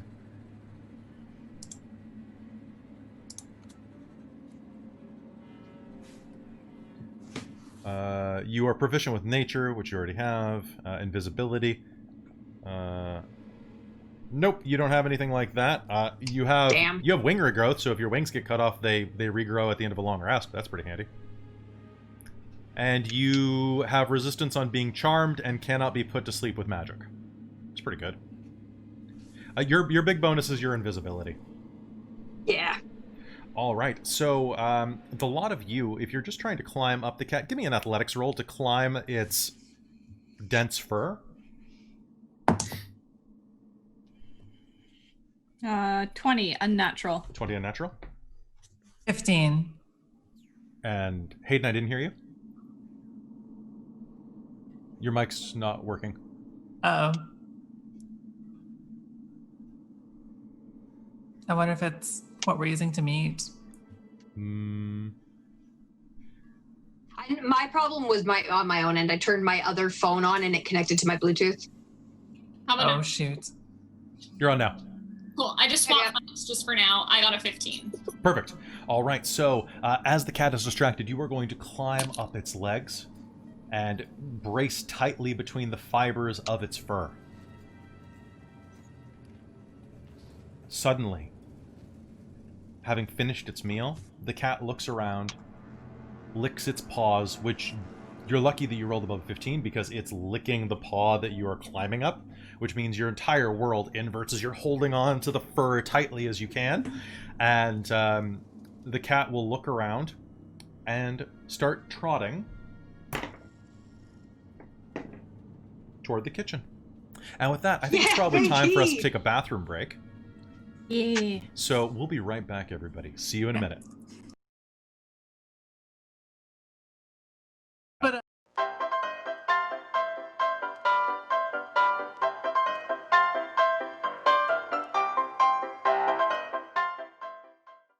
Welcome back. It's a long trek across the savannah that is the living room. But before long, you find yourselves there at the base of the island in the kitchen. The cat does several circles, and you can see that Alfie is working intently on preparing a number of pies and other things for the impending nuptials. Can I get everyone to make me one more strength save, please? Now, you're already clinging on, so go ahead and make this with advantage, but just for sake of argument. 21. 21? I'm looking for anything above 24. a 13. I got a 12. You got a 12? 14. 14? So Obsidia, you that's pretty close, so I'm gonna be gentle with you. All right, as you are there, you see Alfie is working very hard on preparing things for her great-grandson. And as she's working, the cat circles her legs twice, and she looks down. Oh, Herdwink, she says in her giant voice, because we're doing that trope. Who's a sweet little kitty? You're a sweet little kitty. She goes back to working. She looks like she's chopping up a number of herbs and other spices. And as she's doing so, she coughs rather loudly. I should probably put some tea on. At that point, she turns away to go light a fire for the kettle and or on her stove burner. The cat, seeing a perfect opportunity, crouches low and springs fully onto the counter, the far counter. And as it does so, all of you are able to hang on, with the exception of Obsidia, who is thrown off the cat's back at the last moment, but does have wings, so you are hovering in the air just above this scene. So it could be worse. It could always be worse unless it's better. I'm just gonna... Is this the counter where the potions are, like where we're trying to get to? It is... Let me just move over to the kitchen here. Boop, boop, boop. All right, so you can see that this kitchen is about 25 by 25 feet. It's quite large. There is an island where she has been rolling out ingredients for pies. And then on the other side, there is a large stove. To the left of it, a number of cooking boards and cutting boards and spice cabinets, and a full kitchen shelving unit off to the left wall. Or I guess to the northern wall. If you have Twitch open right now, I do have the image of it, and I will expand it to maximum expansion. Whoop. There we go. So Alfie is there between the two islands, or between the island and the stove, working her magic. The cat has jumped up on the island itself.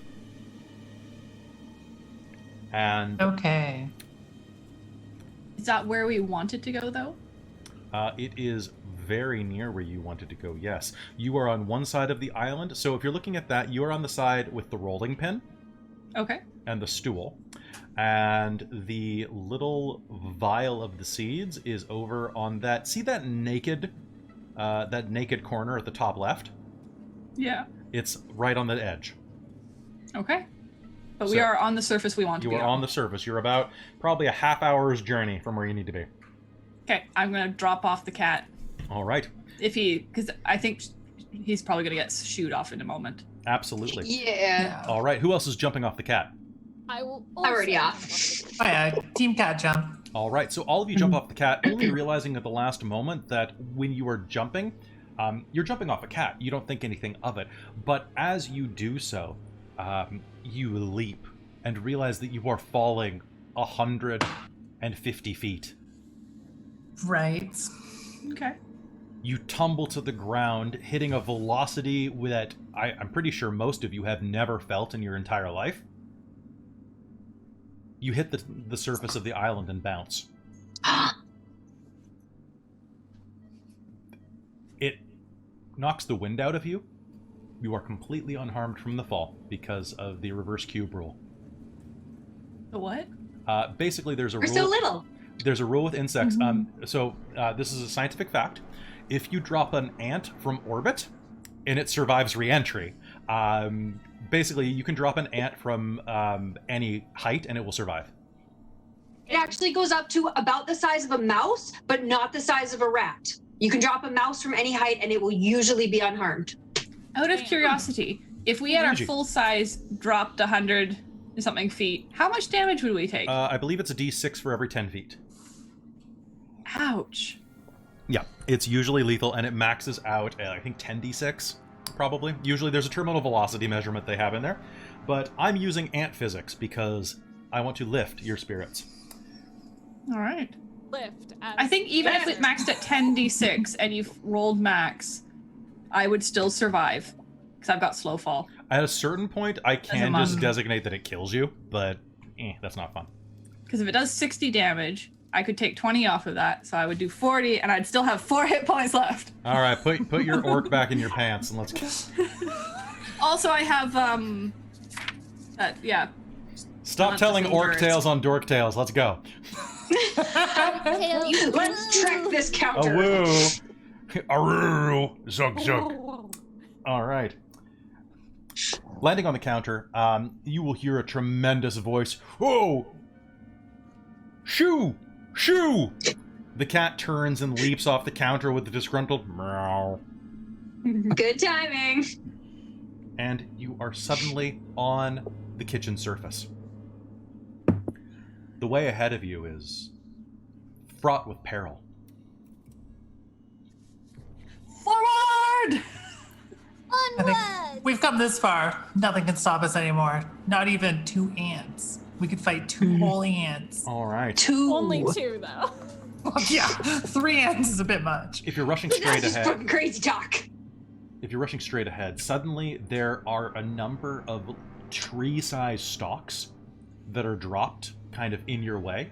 You can jump between them as you run if you'd like. Yes. So these are like trees that are tipped over directly in front of you. And overhead you can hear, yes, probably lemongrass for the tea. And that's when you see it. As you are rushing through, and Obsidia rushing directly on top, you will see that Alfie turns and grabs her kitchen knife.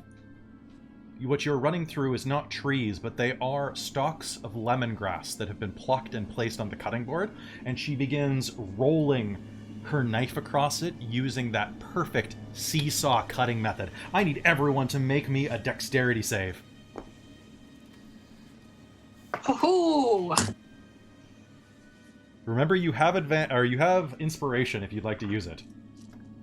It's okay, I got a 23. Okay. 21. I got 18. 18? I'm gonna try this inspiration thing. Let's see. Okay. I've rolled a 13 both times. Of 13. All right, one moment, Alexa. The rest of you will dive forward underneath the scything blades that come down. Or above. Or above. All right, that's better. Alexa, Cheesy is going to leap forward and misjudge her gauge, at which point you're going to actually trip over a bit of errant stock. The blade is going to pass over you, and it's going to scythe both of your legs off at the knee for a 19 points of damage. That's bad. Oh wait, Which will be Cheesy's next lines. Oh, that's bad. it's okay. It's okay. Looking down, the knife continues on past you as it continues to mow down the row in a very tight pattern. As you look down, your legs are just laying there. I guess I need to stop my bleeding. Okay, can like the lady see that there's blood on the cutting board now? I know it would be very tiny, but like wouldn't there be a red spot? She can barely see there's a cutting board, Obsidia. Oh, okay. Got it. She's the Mr. Magoo of this episode. Appropriate character design for the story. Yep, I was like, how do I do this? Mr. Magoo, that's how. Okay, good. All right. I guess it's cure wounds time. Cheesy, you see there's a little bit of Icarus green fluid that is dragged between your stumps and your legs.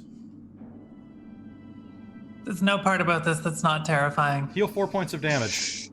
You scream at all? Or wait, what's your constitution mod? 1 Okay. plus 1. Heal 1 point of damage. I will do that.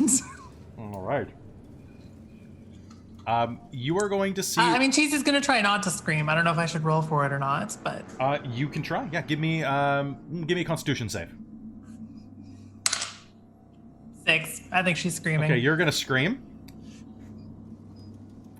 Glancing back, those of you that dive through, you see that Cheesy is laying there, bisected by this blade. I guess trisected has 2 legs. Yeah, this blows. This ain't good. Okay? No! I'm my gonna God. run back and grab her. Okay. Are you... Galatea, get her legs! Okay, got her legs. All right. Picking up the legs. Strength to carry her? The legs that you'll be able to carry her, yeah, with your strength. What you're going to notice, Galatea, is as you pick these up, the slime that is connecting her to her legs almost looks like aloe vera. It's this chunky, messy goo that's not really blood. And as you look down, actually, Cheesy doesn't have any blood coming out of her. The right character to lose her legs.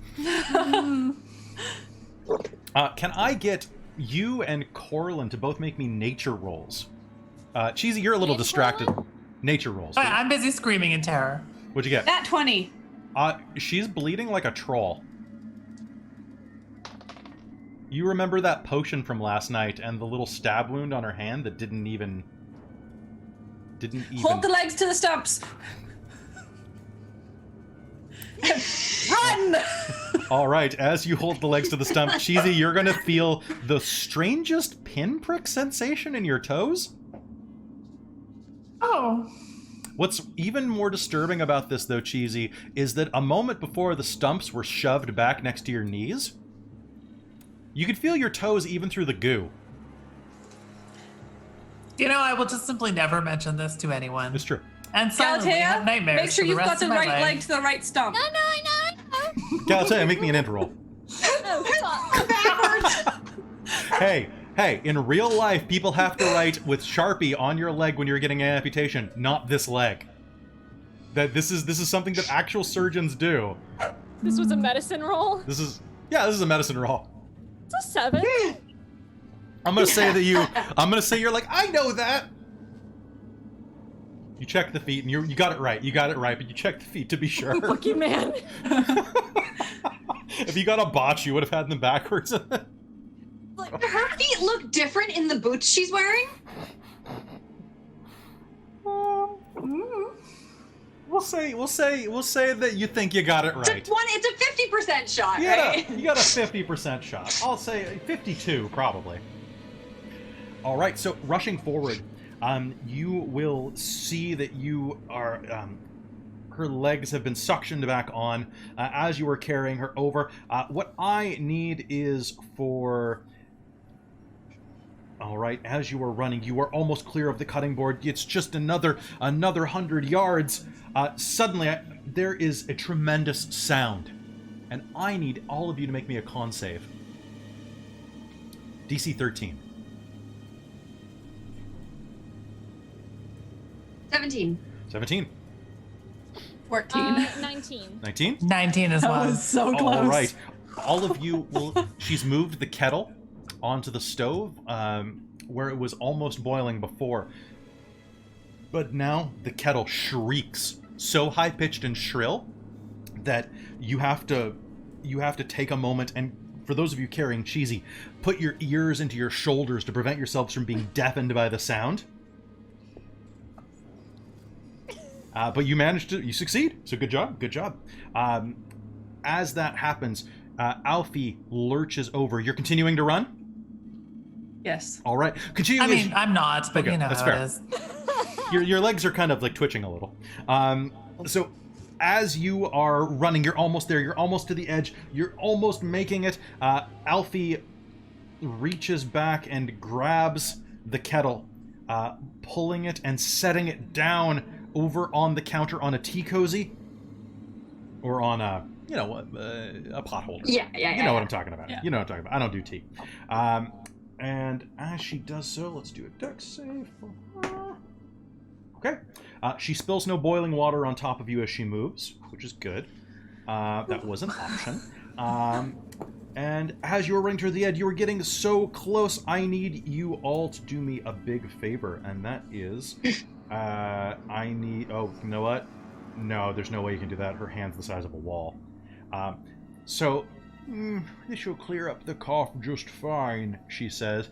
And suddenly, a hand, like a wave, stretching across the horizon, smashes down on the cutting board and swoops you all into the palm of her other hand. Wait, I'm Gonna flying. make tea with us. You are not flying above Yeah. this line. Okay, got it. And you are suddenly transported. You find yourself, yes, you're moving in the right direction. You're moving upward. You're moving toward the vial. You're almost there. And suddenly you are dropped. You take no damage from the fall as you collapse among the pulped remains of the lemongrass and other little bits of herb, some star anise, some, looks like a little bit of mint, some things to work on the winter rheum that has kind of developed in her old lungs. Make me a perception roll, all of you. Alternatively, you can make me an investigation. We need tea. Oh shit. 15. That's a total of 7. A total of 7? That's pretty good. That's pretty good. 19, but I don't even know if I should be rolling at this point. You have now healed 5 points of damage total. And my legs are reattached? Your legs are reattached. They're sore. I might as try hell. to stand up. You can stand up. You are you're in rough terrain, so your movement is halved, because you're basically in a clear-cut forest that's been deposited. And those of you who got above a 12, I got 12. You Does are that count? That's fine. You are standing in the base of a giant stadium. All around you, you see the sheer walls of this strange marble stadium. You realize what you're in. You're in a mortar. You hear the grinding as she reaches for her pestle. Can I see her? Yes. I'm gonna shoot whatever I can see with my longbow, so that maybe it stings enough that she kind of jerks back and goes to get it off. Oh, please, please, please, please. Go ahead and make me an attack. Okay, 1 second, because I have some stuff for this I've never used before, so... Don't like It's gonna be the good. reaction. Well, because I'm having to run this game on the micro and the macro at the same time. Oh no! So I'm like, wait. Okay. So if I got shot in the hand, I am using inspiration. sure.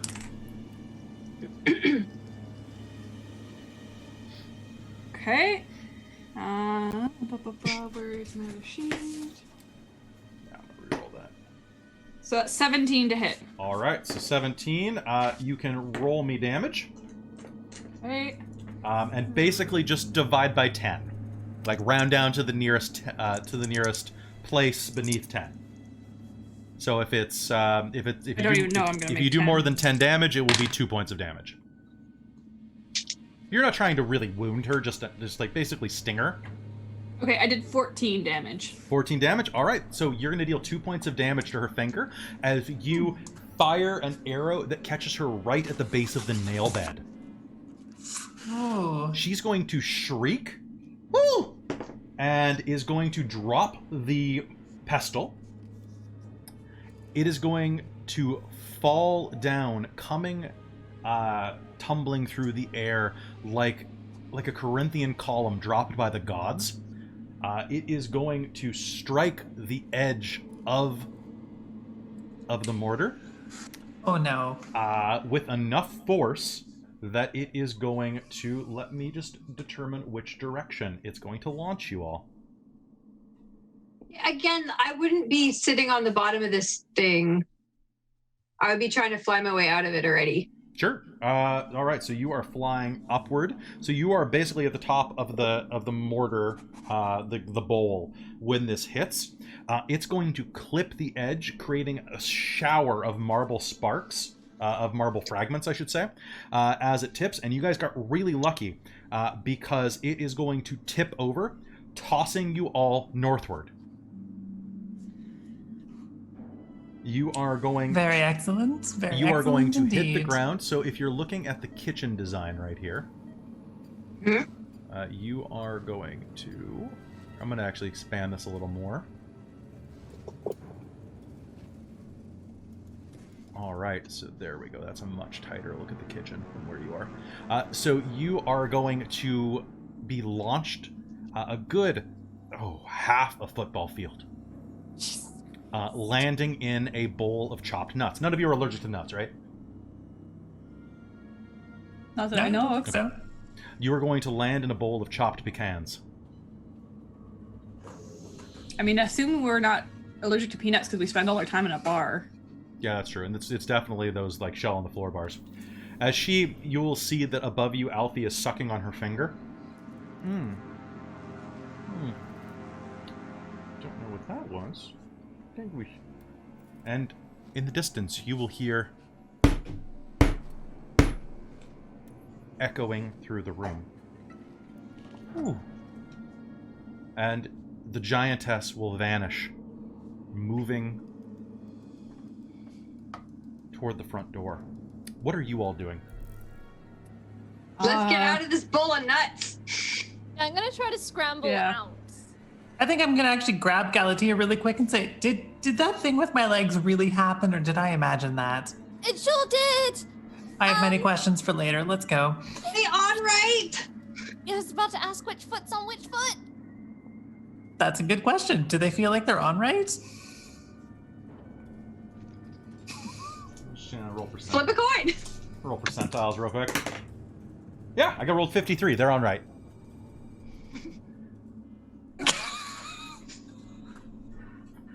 Ish.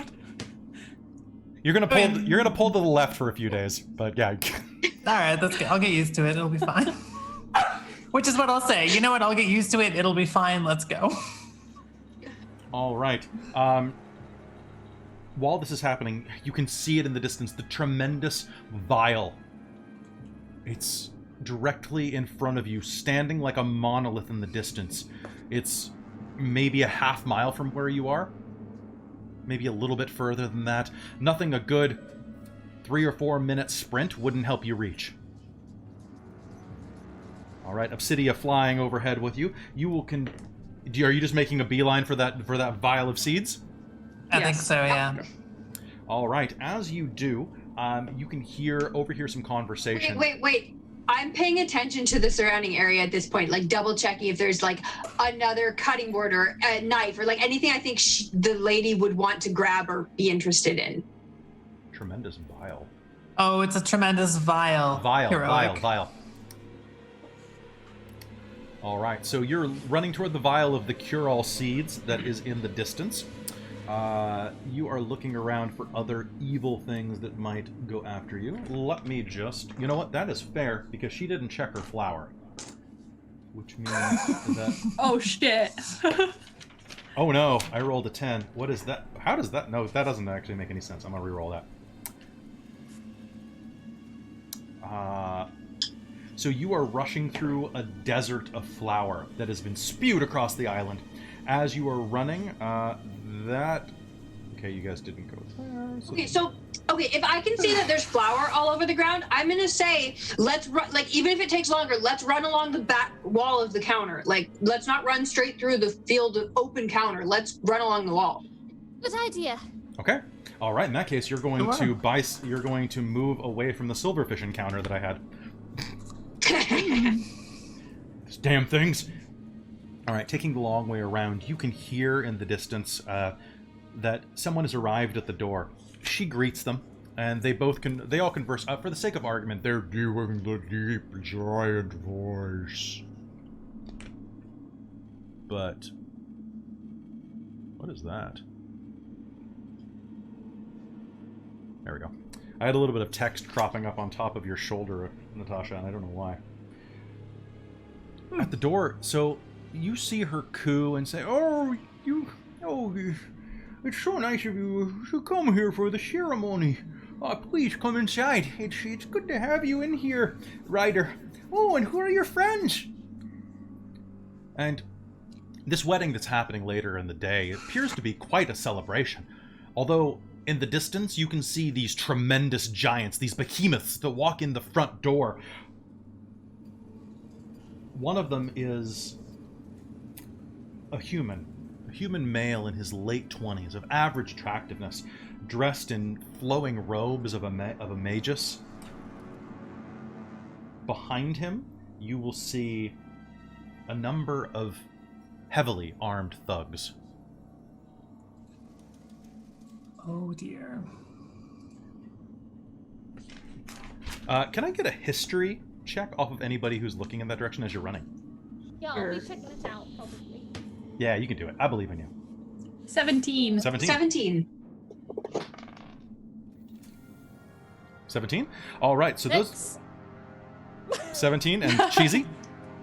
Just 15. 15 is enough. All right, so Obsidia, you're focused on the goal. And you see some... Oh, I rolled a 17. Oh, you rolled 17? Who got the low score?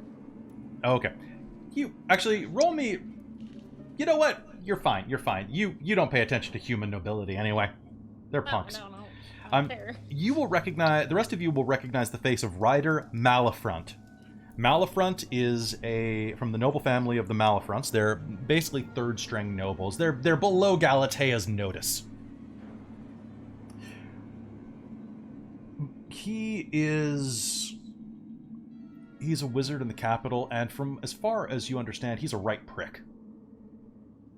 He's definitely the scheming mustache twirling type. In fact, he does have one of those little curly mustaches.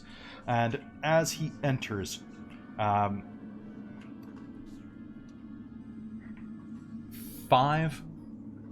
people will follow him. Bandits. It's obvious just by the look of them. You've seen them before, actually. You've seen their wanted posters of at least the man in front. That's Sly Vicious, of the Vicious Value-Added Savages. They're a discount mercenary banditry group. Can't argue with the value add, though. They're value-added, really. Like, they'll clean up bodies for free. Oh. Wait, do they eat them? It's not in their pamphlet, but maybe? We don't ask questions. That's disgusting. They come inside, and she offers to make them some tea. They decline, and Ryder converses with her. Oh, dearie, I'll make you some tea. I've almost got the tarts ready. I haven't seen you since you were a little boy.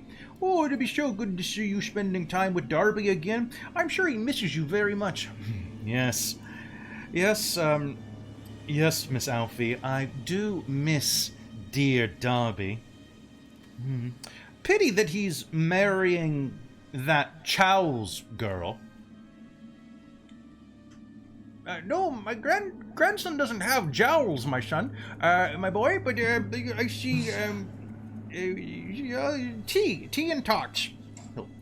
She'll toddle off to the kitchen, and he'll continue on his monologue. Honestly, it would be a much better thing if he'd married my sister, Gianetta. maybe she would settle down, and that would bring a sense of nobility back into my noble house. But I suppose you can't hear me anyway, you deaf old bat.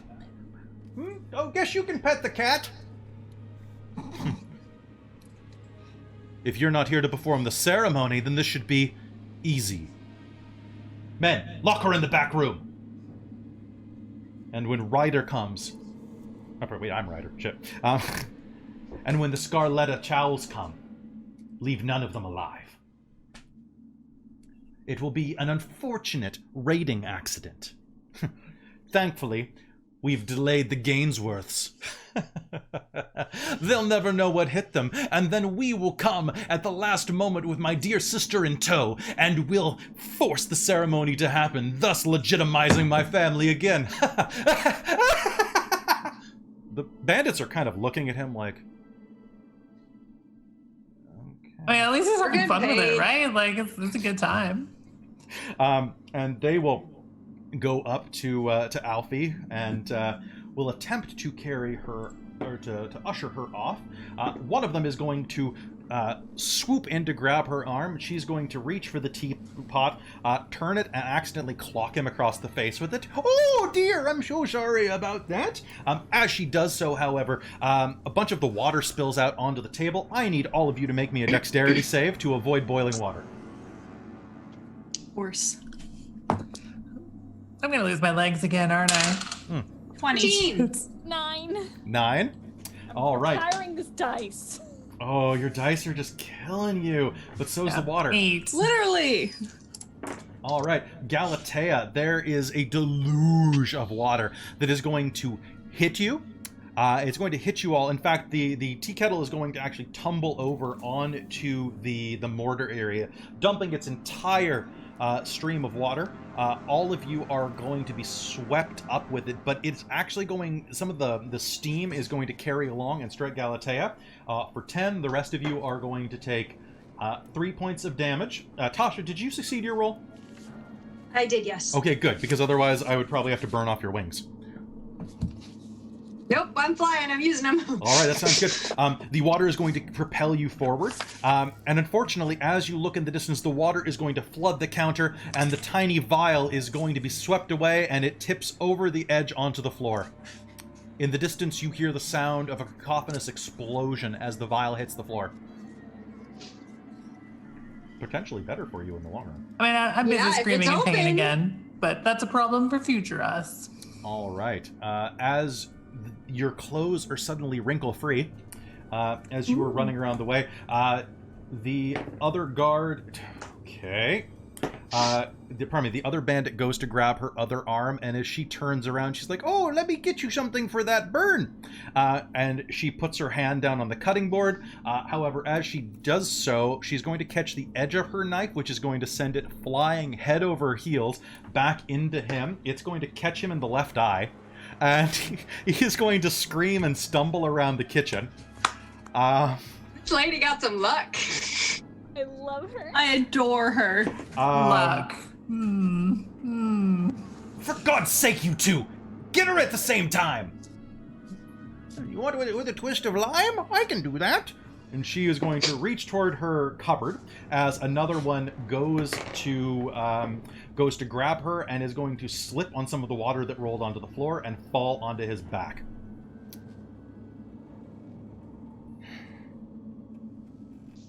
Ryder Malafront is going to look at the scene of his expensive hired goons, turn to Sly Vicious, the leader, obviously the bandit captain.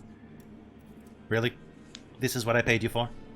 It's not my fault. The man looks very much like a hardened pirate type, very leathered, tanned, once pale skin that's been leathered to the point where you honestly, I mean, he looks like the bald guy from Pirates of the Caribbean, that one pirate. Yeah, that's kind of what I'm picturing. So he looks like a man who is descending into, what does that guy even look like? He looks like a troll. Like, honestly, he looks like a troll in the flesh of a man. And as he looks around, he shrugs. He smiles over his neck beard. Look, I'll just take her, okay, boss? Excuse me, lady. Yes, dear? Do you mind, do you have a place I can hang my coat? Oh, I didn't think you brought a goat, but sure, let me show you through. And, Sly Vicious is going to, very gentilely, lead her into her bedroom. Not like that. Maybe like that. I don't know. Maybe he's into old ladies. Who knows?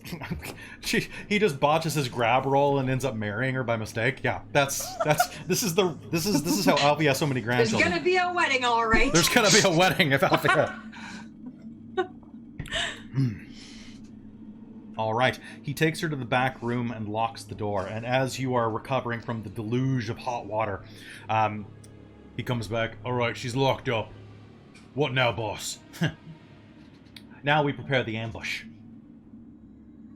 And you just locked her up? We have no use of her. Vicious, go and end that old bitch's life. You didn't pay us to murder old ladies. I didn't pay you to give me back talk. That's fair. It's value added. Can I shout just... He didn't pay you to be a dumb twat! Yes, you may. You can make me a persuasion roll with disadvantage because you're so tiny, but I'm also going to give you a point of inspiration for that because it's dope. Well, that's terrible. But can I use... No, never mind. You can use the inspiration to balance it out, yeah. No, it's not going to help me at all. Twat!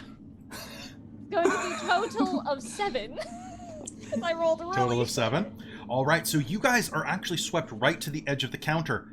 Looking down, it is almost a mile to the ground. Can I see the seats? You can see the seats tumble to the ground. Yes, they are tremendous. They are the size of, to you, it would be like lifting an SUV. And they're out of the container now, right? The container broke on the ground. Okay, so I'm just gonna fly down and try to eat one, I guess? Is that the idea? All right, go down, and you will start nibbling on one. Okay. They do a very dramatic dive off the counter. All right. Yeah, I didn't get hurt last time, so I was gonna jump. Okay. Would you all like to roll acrobatics? Acrobatics! Roll acrobatics to see how cool your jump is. Because style points do count with the Russian judge. 14. When don't they?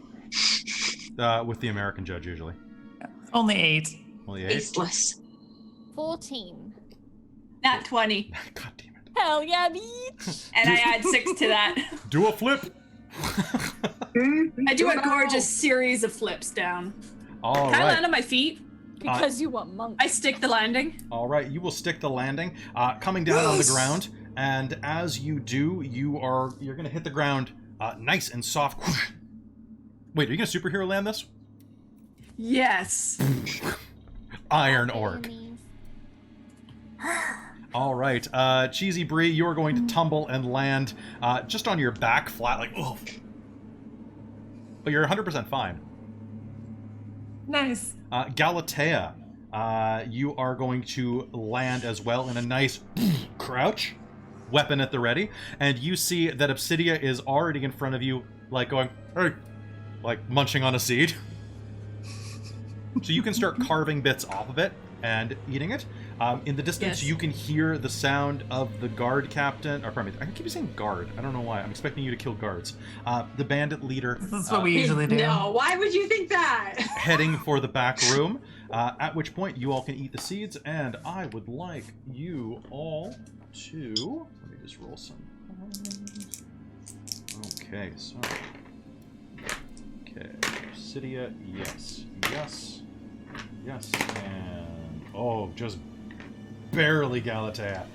All right, you are going to feel a sudden, strange surge in your gullet as you swallow the seed. You're going to feel really overheated. You're going to feel really spicy. A sweat rises to your forehead, and you're going to just blot it out and see that it comes back orange. Huh? And Obsidia, you are still invisible. Corlyn, you still have your glitter. Cheesy, you lose your regeneration. No worries, my legs already grew back. And Galatea, you are going to lose your bark skin. So, suddenly, you are going to feel a strange sensation, like it's like your entire body is an accordion. The world expands, and suddenly you are going to, Corlyn, you're going to actually hit your head on the ceiling for half a second, and Galatea, you're going to hit your head on the ceiling as well. You are all just going to go whoosh, spring up to quadruple your normal height, and then spring back down to normal size. All of you sitting on the ground, dazed at your normal height again, and let's roll initiative. All right.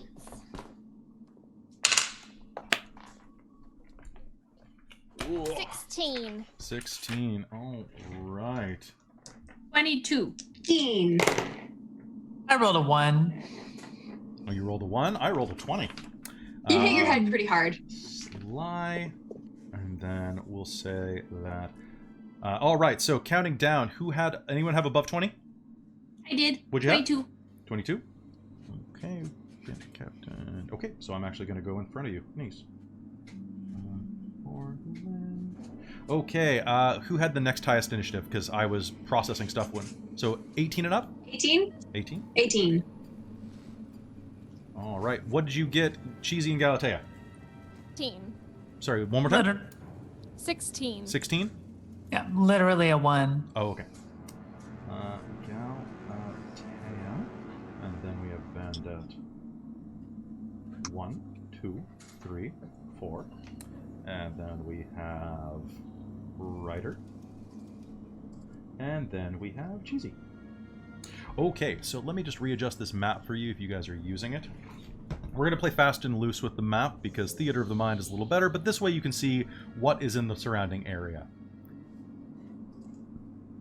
All right, so from where you can see right now, there are 5 combatants besides yourself. Sly Vicious is walking his way south toward where Alfie's bedroom is. You are on basically the north side of this map, on the other side of the island, all of you. 3 bandits are in the kitchen. 1 bandit is kind of over by the stool of the island on the south side of it. And then Ryder himself is over on the carpet on the far left, kind of organizing the entire thing. As you suddenly spring back into existence, the entire room pauses. There's a slow pan as they all turn and look at you. What the... Get them! All right, and let's get some fight music going on here. All right, Sly is going to look at this going on. Oh, this is some weird shit. And he is going to draw his scimitar and with one hand, and he's going to hurl his dagger at the fiercest looking of you. Probably... I rolled low, so I'm going to say Galatea. Galatea, I have a 16. That hits. All right, he hurls his dagger across the room at you. But it's just a dagger. What do you have to fear from this? You take 6 points of damage as it flies into your left shoulder. Okay. Ow! What the fuck? Yeah, you like that? Bring it! Corlyn, you're up. Stupid. How far away is he from me? He is 20 feet away from you. And if I went to attack him, is there anybody else that would get an attack of opportunity on me? No, that's not. No. I'm saying no. Okay. I'm gonna go and smack him. Sounds with my good. Peacemaker.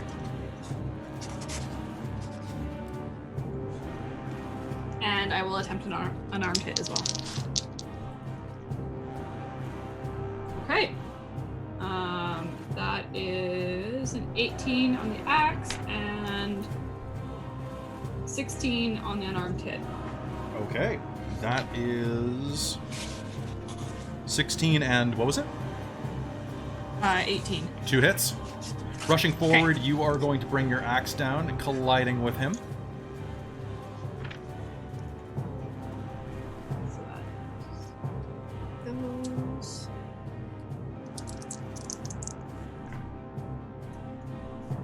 Okay, so that is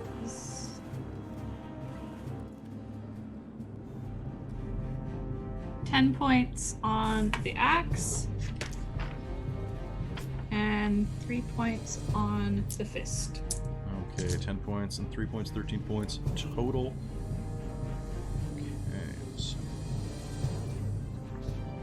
All right, you. Oh, I think we lost Galatea. It sounds like a computer froze. Oh, really? Oh, yep, there she goes. Goodbye, Galatea. We'll miss you. I need a plate of armor. Come on, we gotta get back here. All right, so rushing forward, you were going to bring your axe down, slashing open across his chest. He is going to stumble back, look at you, and kind of glare down at you as you crank him in the side of the face. Obsidia, what do you do? Who's closest to me? Or like what? So there The is antagonist. directly on your right is Ryder, Malafront, and then on your left inside of the kitchen are 3 bandits. And of course 1 on the other side of the island. There are a total of 6 combatants, including Ryder.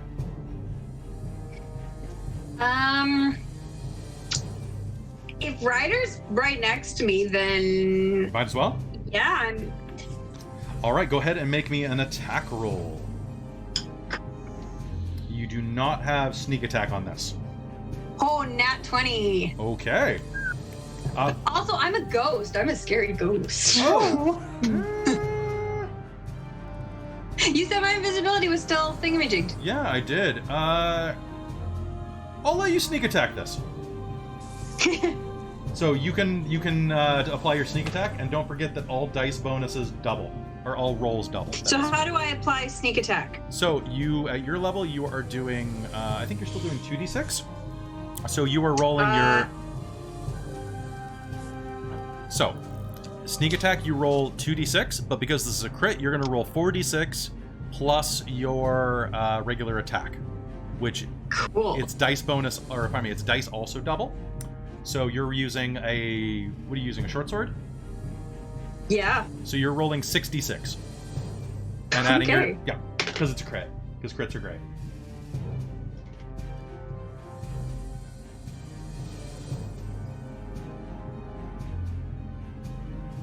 Oh, wait.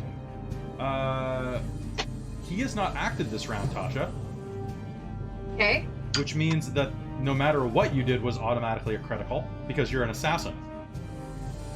Yeah. Nice. So this is gonna suck for him. Okay, so. Okay, so that's. Oh, Hayden is back.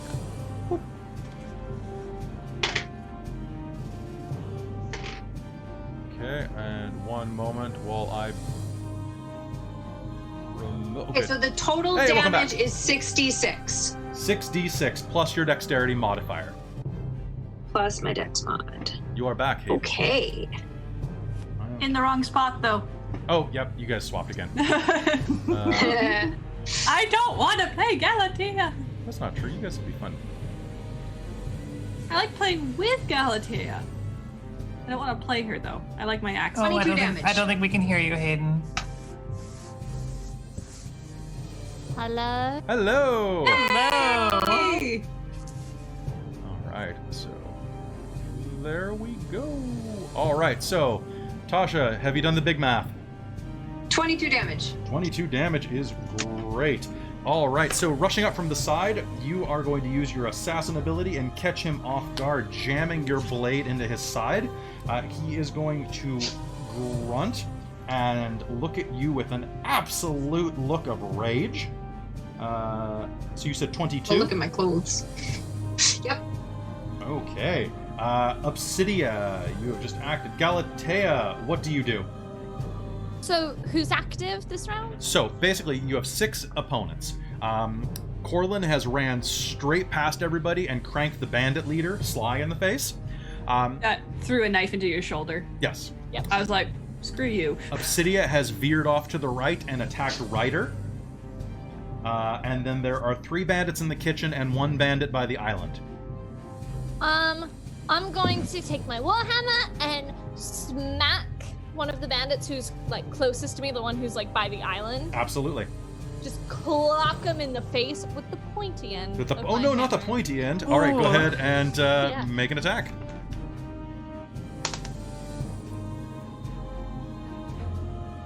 Natural one. Natural 1. Okay.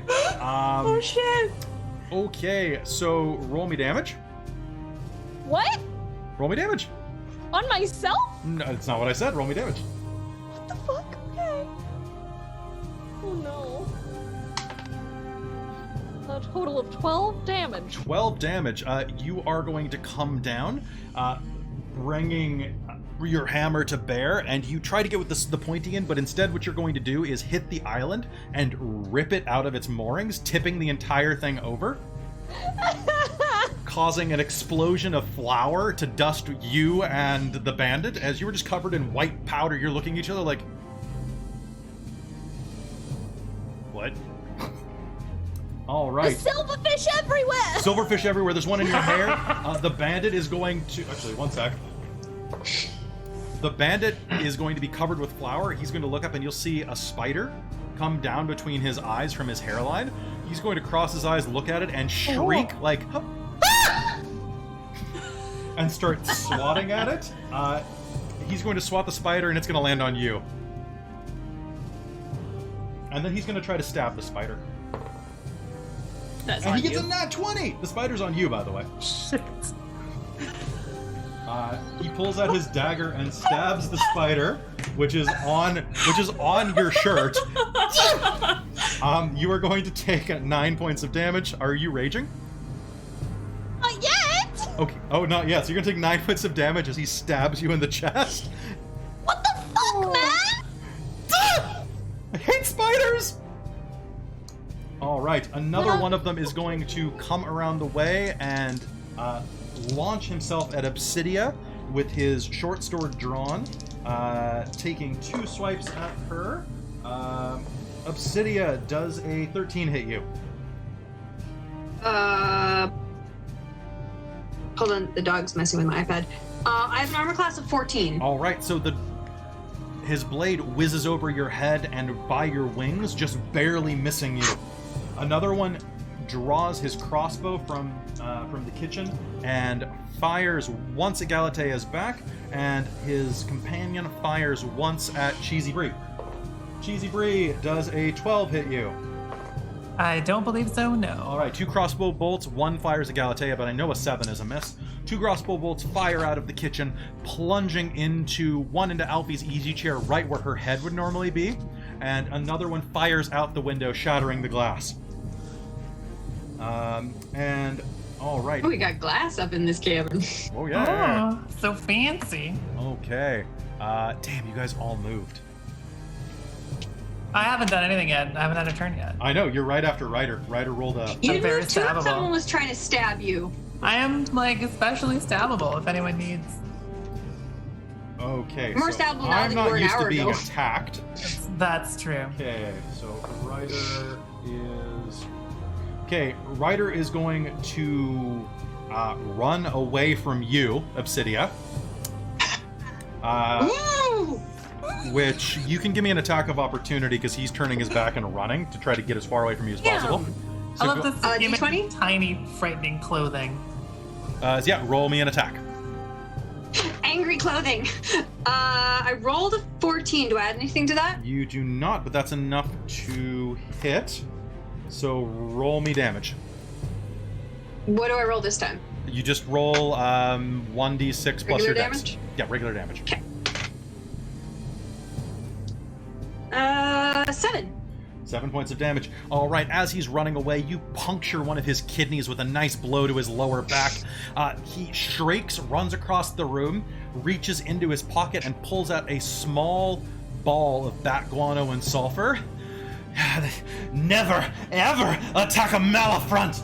And he raises his hand and hurls it toward your side of the room where he was standing a moment ago. I need everyone to make me a dexterity save, including 2 of the bandits. As a ball of fire rips from his fingertip, exploding in the center of the room. So fucking 24. stupid. Yes, he's really stupid. Natural fucking 20. Also a natural 20, but I'm not gonna swear about it because I'm like classy.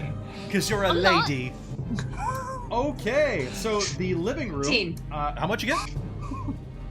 What'd you 18. get? Okay, so I am looking for a. Where's my save here? My save is spell saved. It's not. Oh, that's wrong. Okay, I'm looking at spell save DC. Everybody got above 14? Uh-huh. Okay. So let me just roll some damage up in here. A ball of fire coalesces at the point of impact, and the middle of the room explodes. That is going to be 8d6. My bad. Okay, so let me just do a mass roll real quick. Okay, so. Was that something? Well, that's gonna suck. 20. All right. So, all of you are going to take 14 points of fire damage. Oof. However, 2 of the bandits are going to scream and vanish in a puff of fire as the kitchen ignites as the fireball detonates in the center of the room. And Cheesy, it is your turn now. How far away is the dude who just fireballed us? He's 30 feet away from you. I'm assuming I'm no longer disguised as a clever human, so I'm probably a ginormous firbolg. You are a giant enormous firbolg that is partially slightly on fire. I'm gonna go stomp over to him and attempt to grapple him. Okay. All right, so go ahead and make me an athletics roll. What the heck is that? 19 is what I rolled. Okay. How are you grappling him? Just basically by the collar of his shirt.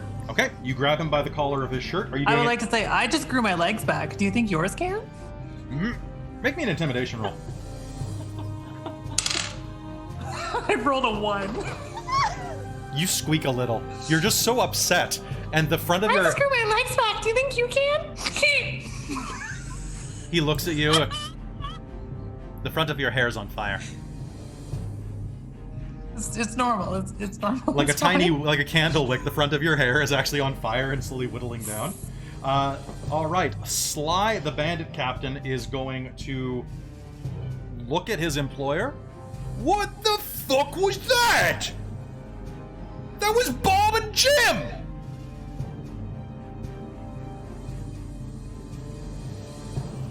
Yeah, what the fuck was that? the entire room just goes. Corlyn, he's going to turn to you, take a 5-foot step. He's going to spend his action disengaging from you, and is just going to put his sword up in defense. But he is not going to attack you at this point. Corlyn, it's your round. What do you do? You don't like him now, right? We didn't get paid for this. We're value Don't added, hurt but not that Alfie. much value. Don't hurt Alfie then. And I'm gonna turn and charge the other guy. Like, fuck this shit. It's probably pretty easy right I was now. gonna leave him alive, but Okay. As you rush over toward him, you see that Cheesy is already grappling him. alright. I'm just gonna punch him then. Okay, go ahead. Are you going to flurry of Like- blows him? Yeah, like flurry of blows. So you will have advantage on these Here. attacks because he is grappled. Okay. Shit, I have advantage on. Yeah. Okay. Yeah, one this is sec. where monks are disgusting. Monks and rogues with advantage is Yeah. just... That's the best face. God, this beard. So scruffy. Okay. So. That. I'm gonna actually do my first attack action as battle axe, and then follow it up with a punch and a headbutt. Okay. I I think I'm gonna go with non-lethal options. I don't actually want to kill him yet. I kind of want to embarrass the shit out of him. Okay. So that goes nat 20, 18, and 16. Okay. Well, For hits. here's the deal. What would you like to do to him? Because you have the license at this moment. You've got his product key. What would you Okay. like to do? My thought was I want to render him unconscious and then bury him up to his neck in the ground in front of the cottage with a sign next to him saying what he tried to do. So when the other guests show up, he's horribly embarrassed, will get in a shit ton of trouble, and they'll know what he tried to do. And I'm gonna wait there to make sure nobody digs him out. All right. All right. So you are going to bludgeon him over the head, knock him unconscious, and drag him outside. Obsidio, what do you do? Of the two bandits besides the bandit captain that are remaining, one of them is just looking around and being like, I'm good. The other one is this half-orc brute with a very, very prominent forehead that looks around going, we fight? We fight good? Fight? You fight good. Fight finished. Corlyn's gonna call over his shoulder to Orcish of, don't you dare. But fight! No! Done. You won. Trog did win. Trog, our hero of our time. Okay, in the kerfuffle, Yes. I would like Corlyn to will grab... keep calling back of in your dreams. Okay, Obsidia, in your... What do you do? In the kerfuffle, I would like to grab one of the seeds that I really wanted to take earlier, and everyone told me it was part of the mission. I couldn't keep one, and I'm keeping one now. Okay, you just pocket it. Make me a sleight of hand roll. With advantage. Because no one can see your hands. Oh, but technically they can see through your hands to the seed. Invisibility is weird. Yeah, but I could probably just like sit over it and grab it. And Oh, that's put it true. in my Yeah, pocket. you can totally just tie it. Yeah, okay. Never mind. You can just do Behind it. the clothes. You can do it. You can do it. You didn't bother. Okay. I'm assuming that we're going out of combat rounds at the moment. Sure. Okay. I don't know. It's up to you, man. Are you? Well, it's up to you. Are you continuing to fight? I mean, I'd like to break Ryder's legs with my hammer. Oh, I'm assuming that you can do that while Corlyn is preparing the snow to bury him in. Yeah. Oh, that sounds good. All right. She's just dragged him out the door so you can follow. It sounds. No, I'm gonna follow, take my hammer, and break his kneecaps. It sounds roughly like hitting a rotisserie chicken with a sledgehammer. Ooh. That wet, Well, he can't run away now. ripping. Can't take himself out. Please tell me you got a nat 20 on that. No. Okay. Either way, he's never I was walking going- again without a very expensive cleric or plastic surgeon. As you drag him out, you begin to... there is a snow shovel outside, of course, because it is the dead of winter. And you begin to dig him a nice, comfortable hole. Back in the house, you... Oh, God, I'm just picturing you trying to lay him in there with his now noodled legs. Inside the house, the three surviving bandits, including Sly, look around at the two of you. Old lady's fine. I don't want any trouble. I didn't realize her employer was that much of a... There's not a word. I mean, he's sort of a asshole. jerk. How about What's a call? I help you put out the kitchen, Which is still a little on fire. and we just call it good. Contract done. We didn't take it knowing that old ladies were on the menu for killing. Agreed. Seems fair enough to me, sure. All right. Trog, put the fire out. But fire are good. Trog, put the damn fire out. bad. Okay. Trog puts the fire I out. think I'm gonna go check on Elfie. Yeah. All right. As you open the door that had been barred to her bedroom, you see her walking around the room, watering various pieces of furniture with a watering can. Drink up, dear. This will help you grow big and strong, she says to the wicker basket that she's pouring the water into. You know, probably presently just appropriate. This works great. She turns and looks at you. Oh, Galatea! What brings you in here? Oh, just checking in. We saw the kitchen's on fire, so. Oh, did I forget to take things out of the oven? Oh, that's to be expected. And she'll trundle. Obsidia, how do we explain this? She'll trundle out. We don't. Oh, I noticed you left your bedrolls here.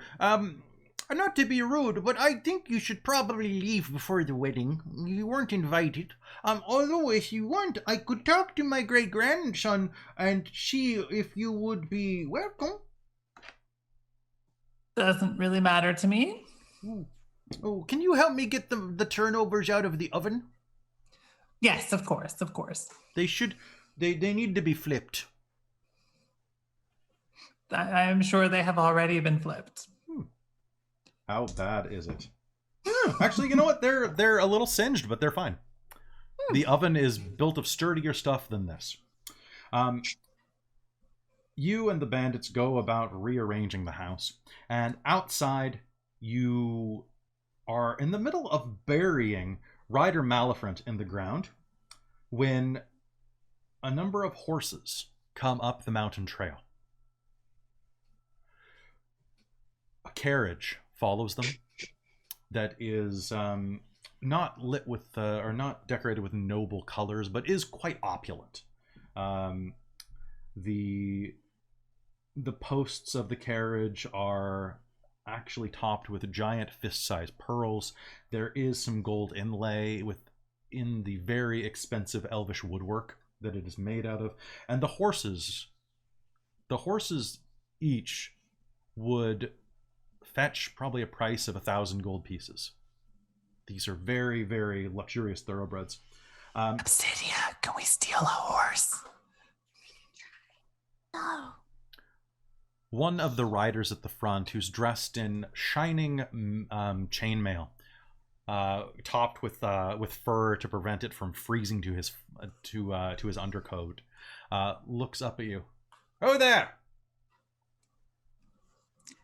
Hello. Hi. He reaches down and draws his sword. What have you there? That looks like Signor Malefront. Just a No, it's just a dickless asshole who likes to try and kill old ladies. So to prevent basically weddings. what happened is this So you can a-hole fuck came right in off. here. Sorry, I totally talked over you. Sorry. No, I think I got it across all the same. Oh, yeah, true. So basically, this dickless asshole came in here, and he's a total piece of shit. And he was just like, "Hey, we have these bandits, and we're gonna kill this old lady, and I'm gonna be a noble once again, because I'm currently a dickless piece of shit." And then he proceeded to throw a big-ass fireball in this fucking cottage, because he's stupid as hell. And he just threw a fireball. We nearly all died. And long story short, he didn't expect us to be here. Yeah, he didn't expect us to be here, and I may have broken his kneecaps. May He's have alive. been the key term here. May have or did. I will neither confirm nor deny that. You're Galatea Brookborth? of the Brookborth. Possibly. I know your father. You sure do. How's it going? Yeah. Your language hasn't improved. You're starting to sound like the old man. Like father, like daughter. He reaches up and pulls his mailed helmet off, and as he does, he's a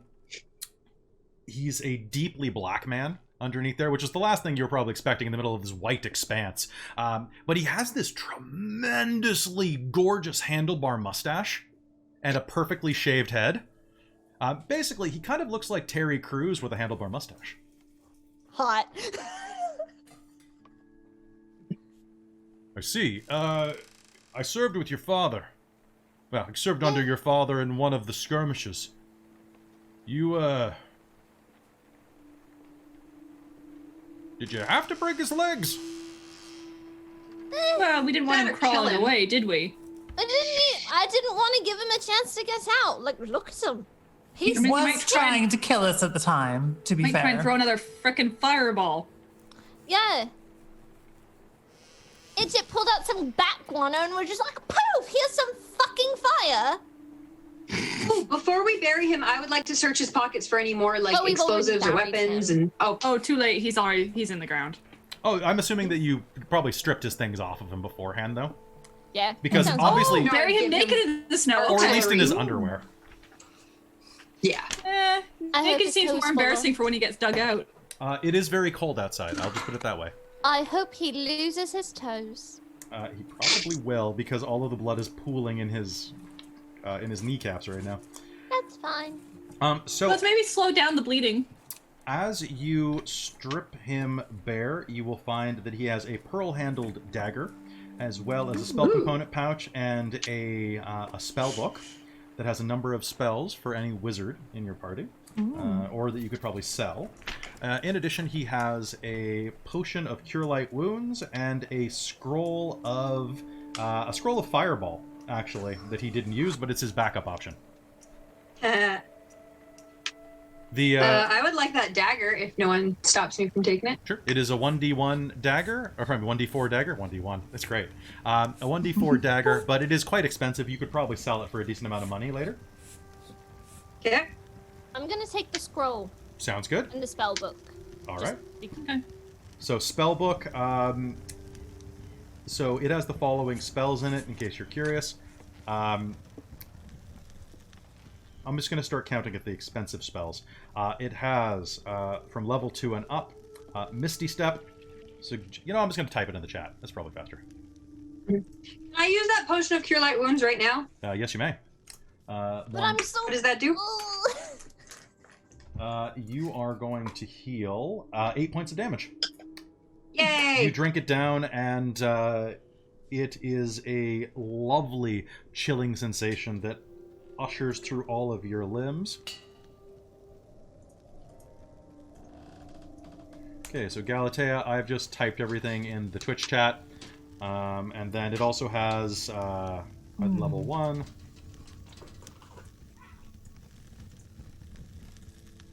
I don't see it in the Twitch chat because I didn't have Stab it me, I use your health potion. All right, it'll show up eventually. Okay, cool.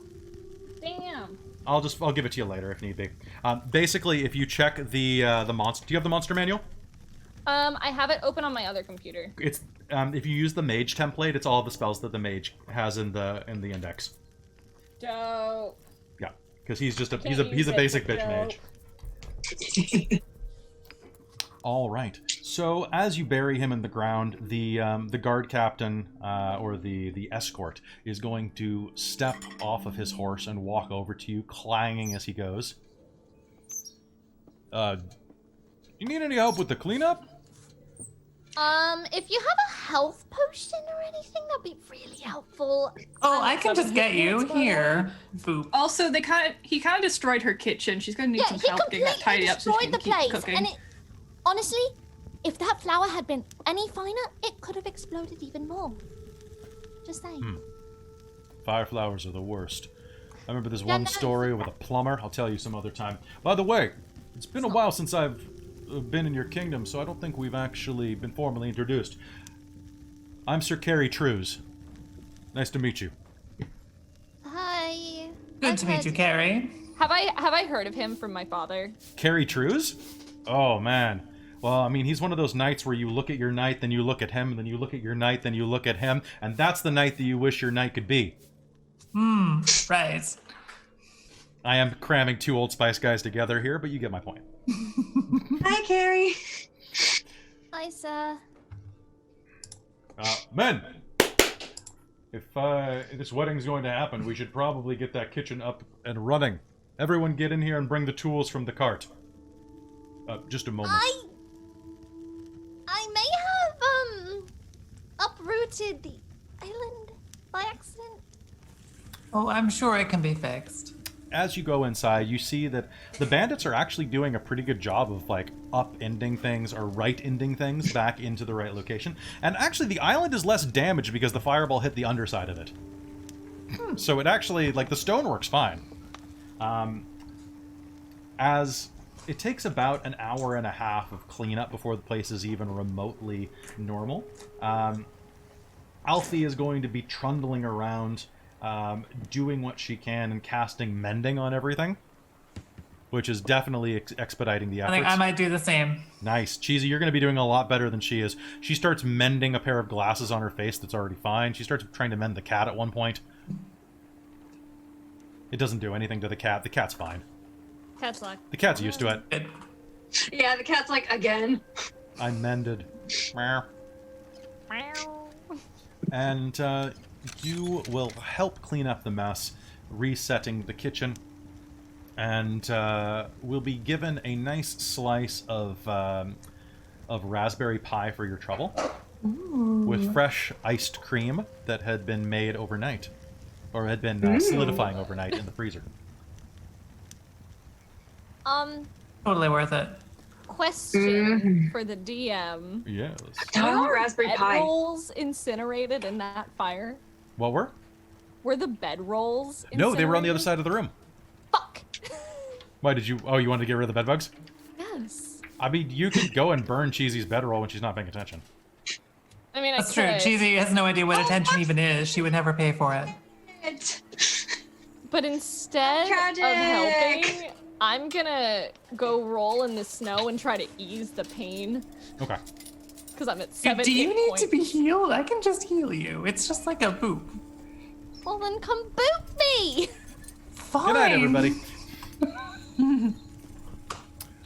And with that, you will clean up the site, explain your doings when Gianetta Malafront shows up. In fact, not long after, you know what, we're going to run that scene. Because after you finish rolling around in the snow and getting healed by Cheesy, another entourage will arrive. Apparently. Oh, by this point, I've created a sign that points down at his head in the snow, basically saying, like, I'm a dickless asshole who tries to murder little old ladies and prevent weddings.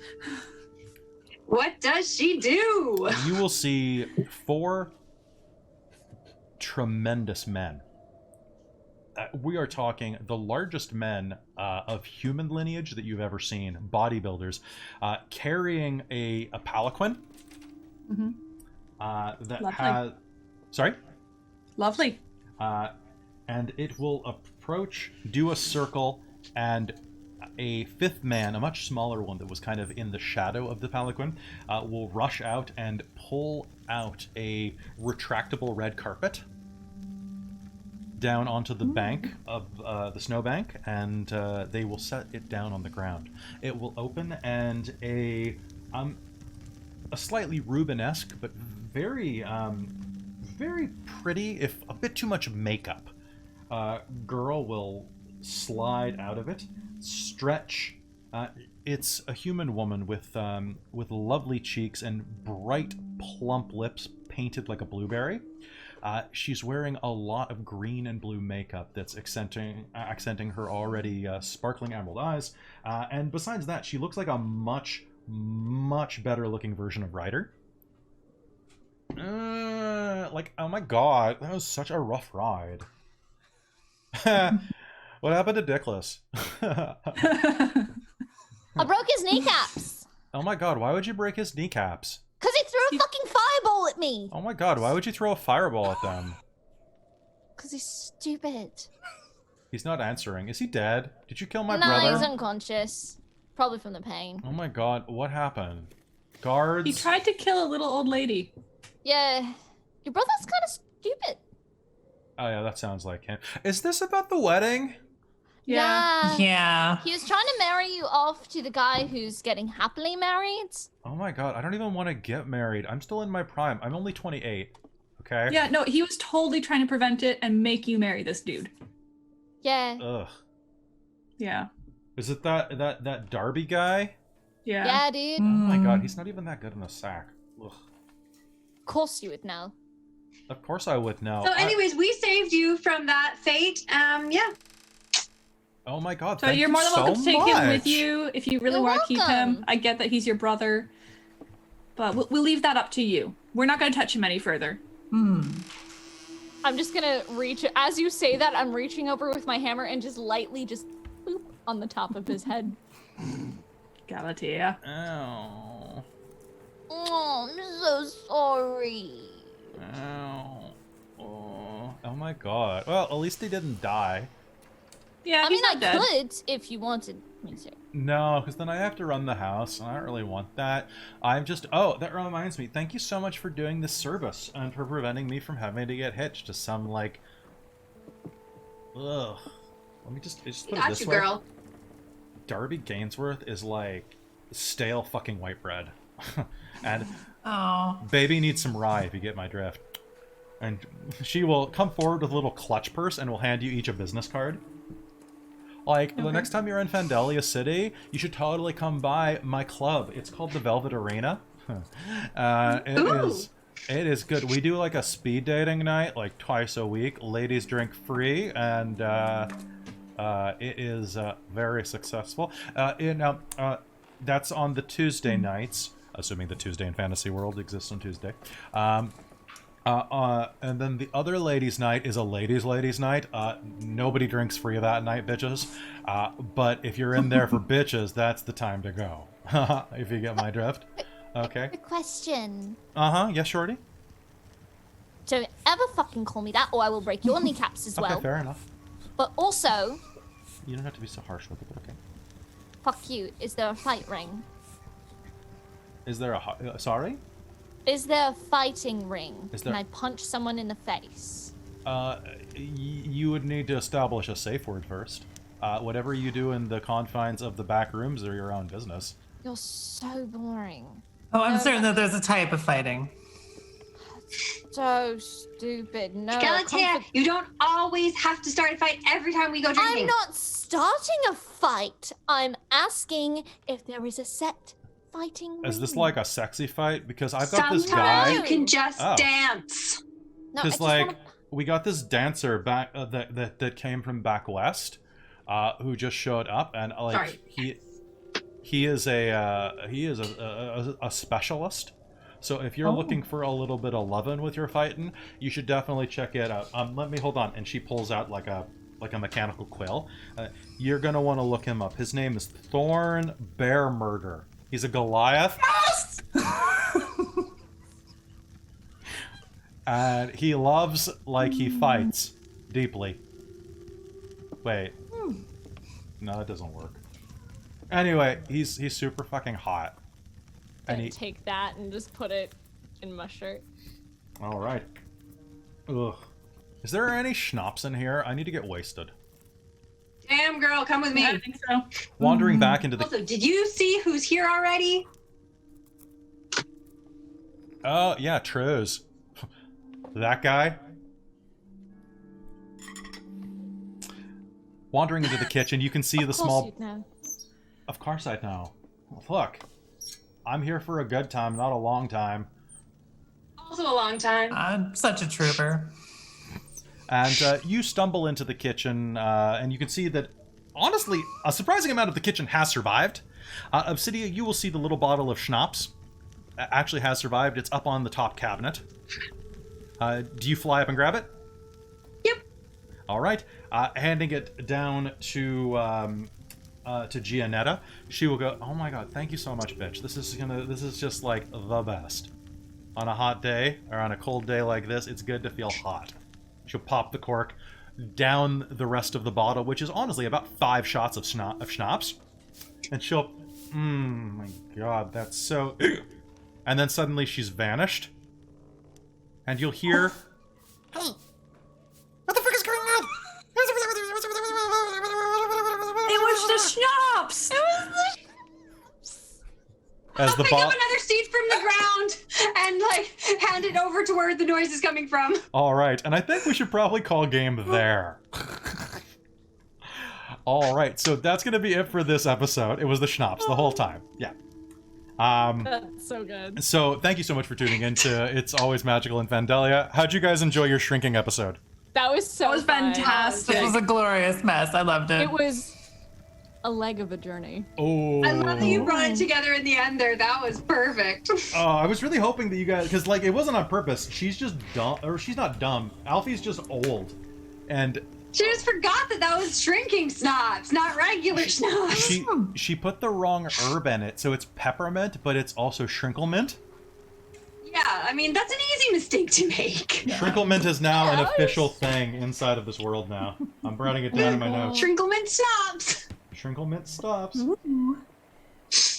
So, thank you so much for tuning into this, guys. It's great to see you in the chat and enjoying this. So fun. Players, thank you for being here tonight. We will be back in 2 weeks with another really weird story, because I love this game because I get to just do whatever the hell I want. I love it. I love one-shots that it's like a start and an end. I've done so many one-shots lately where it's like, okay, it's going to be a one-shot. Okay, this is a campaign now. Yeah. But I Yeah. like that these are like legit, and I have no issue with that. I love the campaigns I'm in. But it's nice to have just like these little like episodes. Yeah, It's sort exactly. of episodic, and I love that. And I have friends who are like, oh, I've never played D&D. I was like, okay, if you want like a legit one-shot adventure and see what actually happens in some D&D campaigns, come watch our show. And it. actually, I gotta put the old episodes up on YouTube now that we've got a couple. But if you are interested in the chat right now, you can find back episodes of all of Dorktales' other games on youtube.com/Dorktales, which are cleaned up a little. The audio's cleaned up a little bit. I promise if you start at the beginning, the audio gets way better because we got funding midway through. Yeah. Oh. And I love playing in this one because you keep calling back stuff from the generic game, which I am in. So Bear Murder is a character from that game that Winter seduced, basically. Yeah, he's a Goliath gigolo. That's Yes. amazing. And it is fantastic, and we love that character from that episode. That was like the best part of that episode. And to have him come back is just like Thorn Bear Murder. I was named for the deed. Well, what's your name? Bear Murder. How do you get the name Bear Murder? It was a long story. I was 4 years old. What the hell? That's like a Greek god story. He's basically a giant Kratos. Like, he looks like Kratos. That's amazing and really it's attractive. fantastic. Goliaths are great. But I love playing with I you know, guys. right? This is a great way to start my day on a Sunday. Yeah, what have we not done? Let's think. What do you guys want for next session? We've done shrinking. We've done Pirates. pirates, of course. Did a And dragon. We did a dragon already. So we've done Regicide. we did regicide. There's so many things that we could do, and I have some ideas I might poke you with. Please do. We haven't Haunted gone to a house? dungeon yet. We haven't done a dungeon crawl. That's true. That's true. A pubgen crawl. Pubgen crawl. Haunted house where like everything ends up being like super like minor, but it seems really bad at the beginning. That's true. That's true. So basically a Scooby-Doo. We haven't done a Scooby-Doo. Yeah. But we have done the episode, we've done the Battle of the Bands in generic, where everybody, like, you guys met Triance. That was cool. Chad's pointing out we haven't done body swap yet. You haven't done body yeah, swap. that's You haven't done Hannah. body swap. You always, I will say, from a storytelling standpoint, you always have to have player permission for body swap, but everybody's cool with body swap? Yeah. Sure. Maybe. Cheesy Yeah. would get really small. Should be so confused. Yeah. Anyway, thank you so much for tuning in. We will see you next time. If you're interested in more Dorktales content, we'll be back on Wednesday night this week with generic fantasy setting number 17735, the Shards of Nirn, which they are fighting their first dragon. So that is... Yes, it is going to be a nightmare and a half. It is a huge blue dragon. It is We're huge. gonna die so hard. Oh, it's a blue. Oh, good Oh, luck, yeah, bro. The episode ended with them. They're going through the desert, and they're like, "Oh, these dunes are huge. We just need to get past them and that weird outcropping of rock that's actually its front horn." And it exploded out of the ground and ate half their caravan, and they're like, "Oh, Shit. balls!" So Yay! yeah, she's gonna ruin their shit. It's gonna be great. So thanks everybody. I will see you next time. Bye. Bye. See you. Stop the stream, Kronk.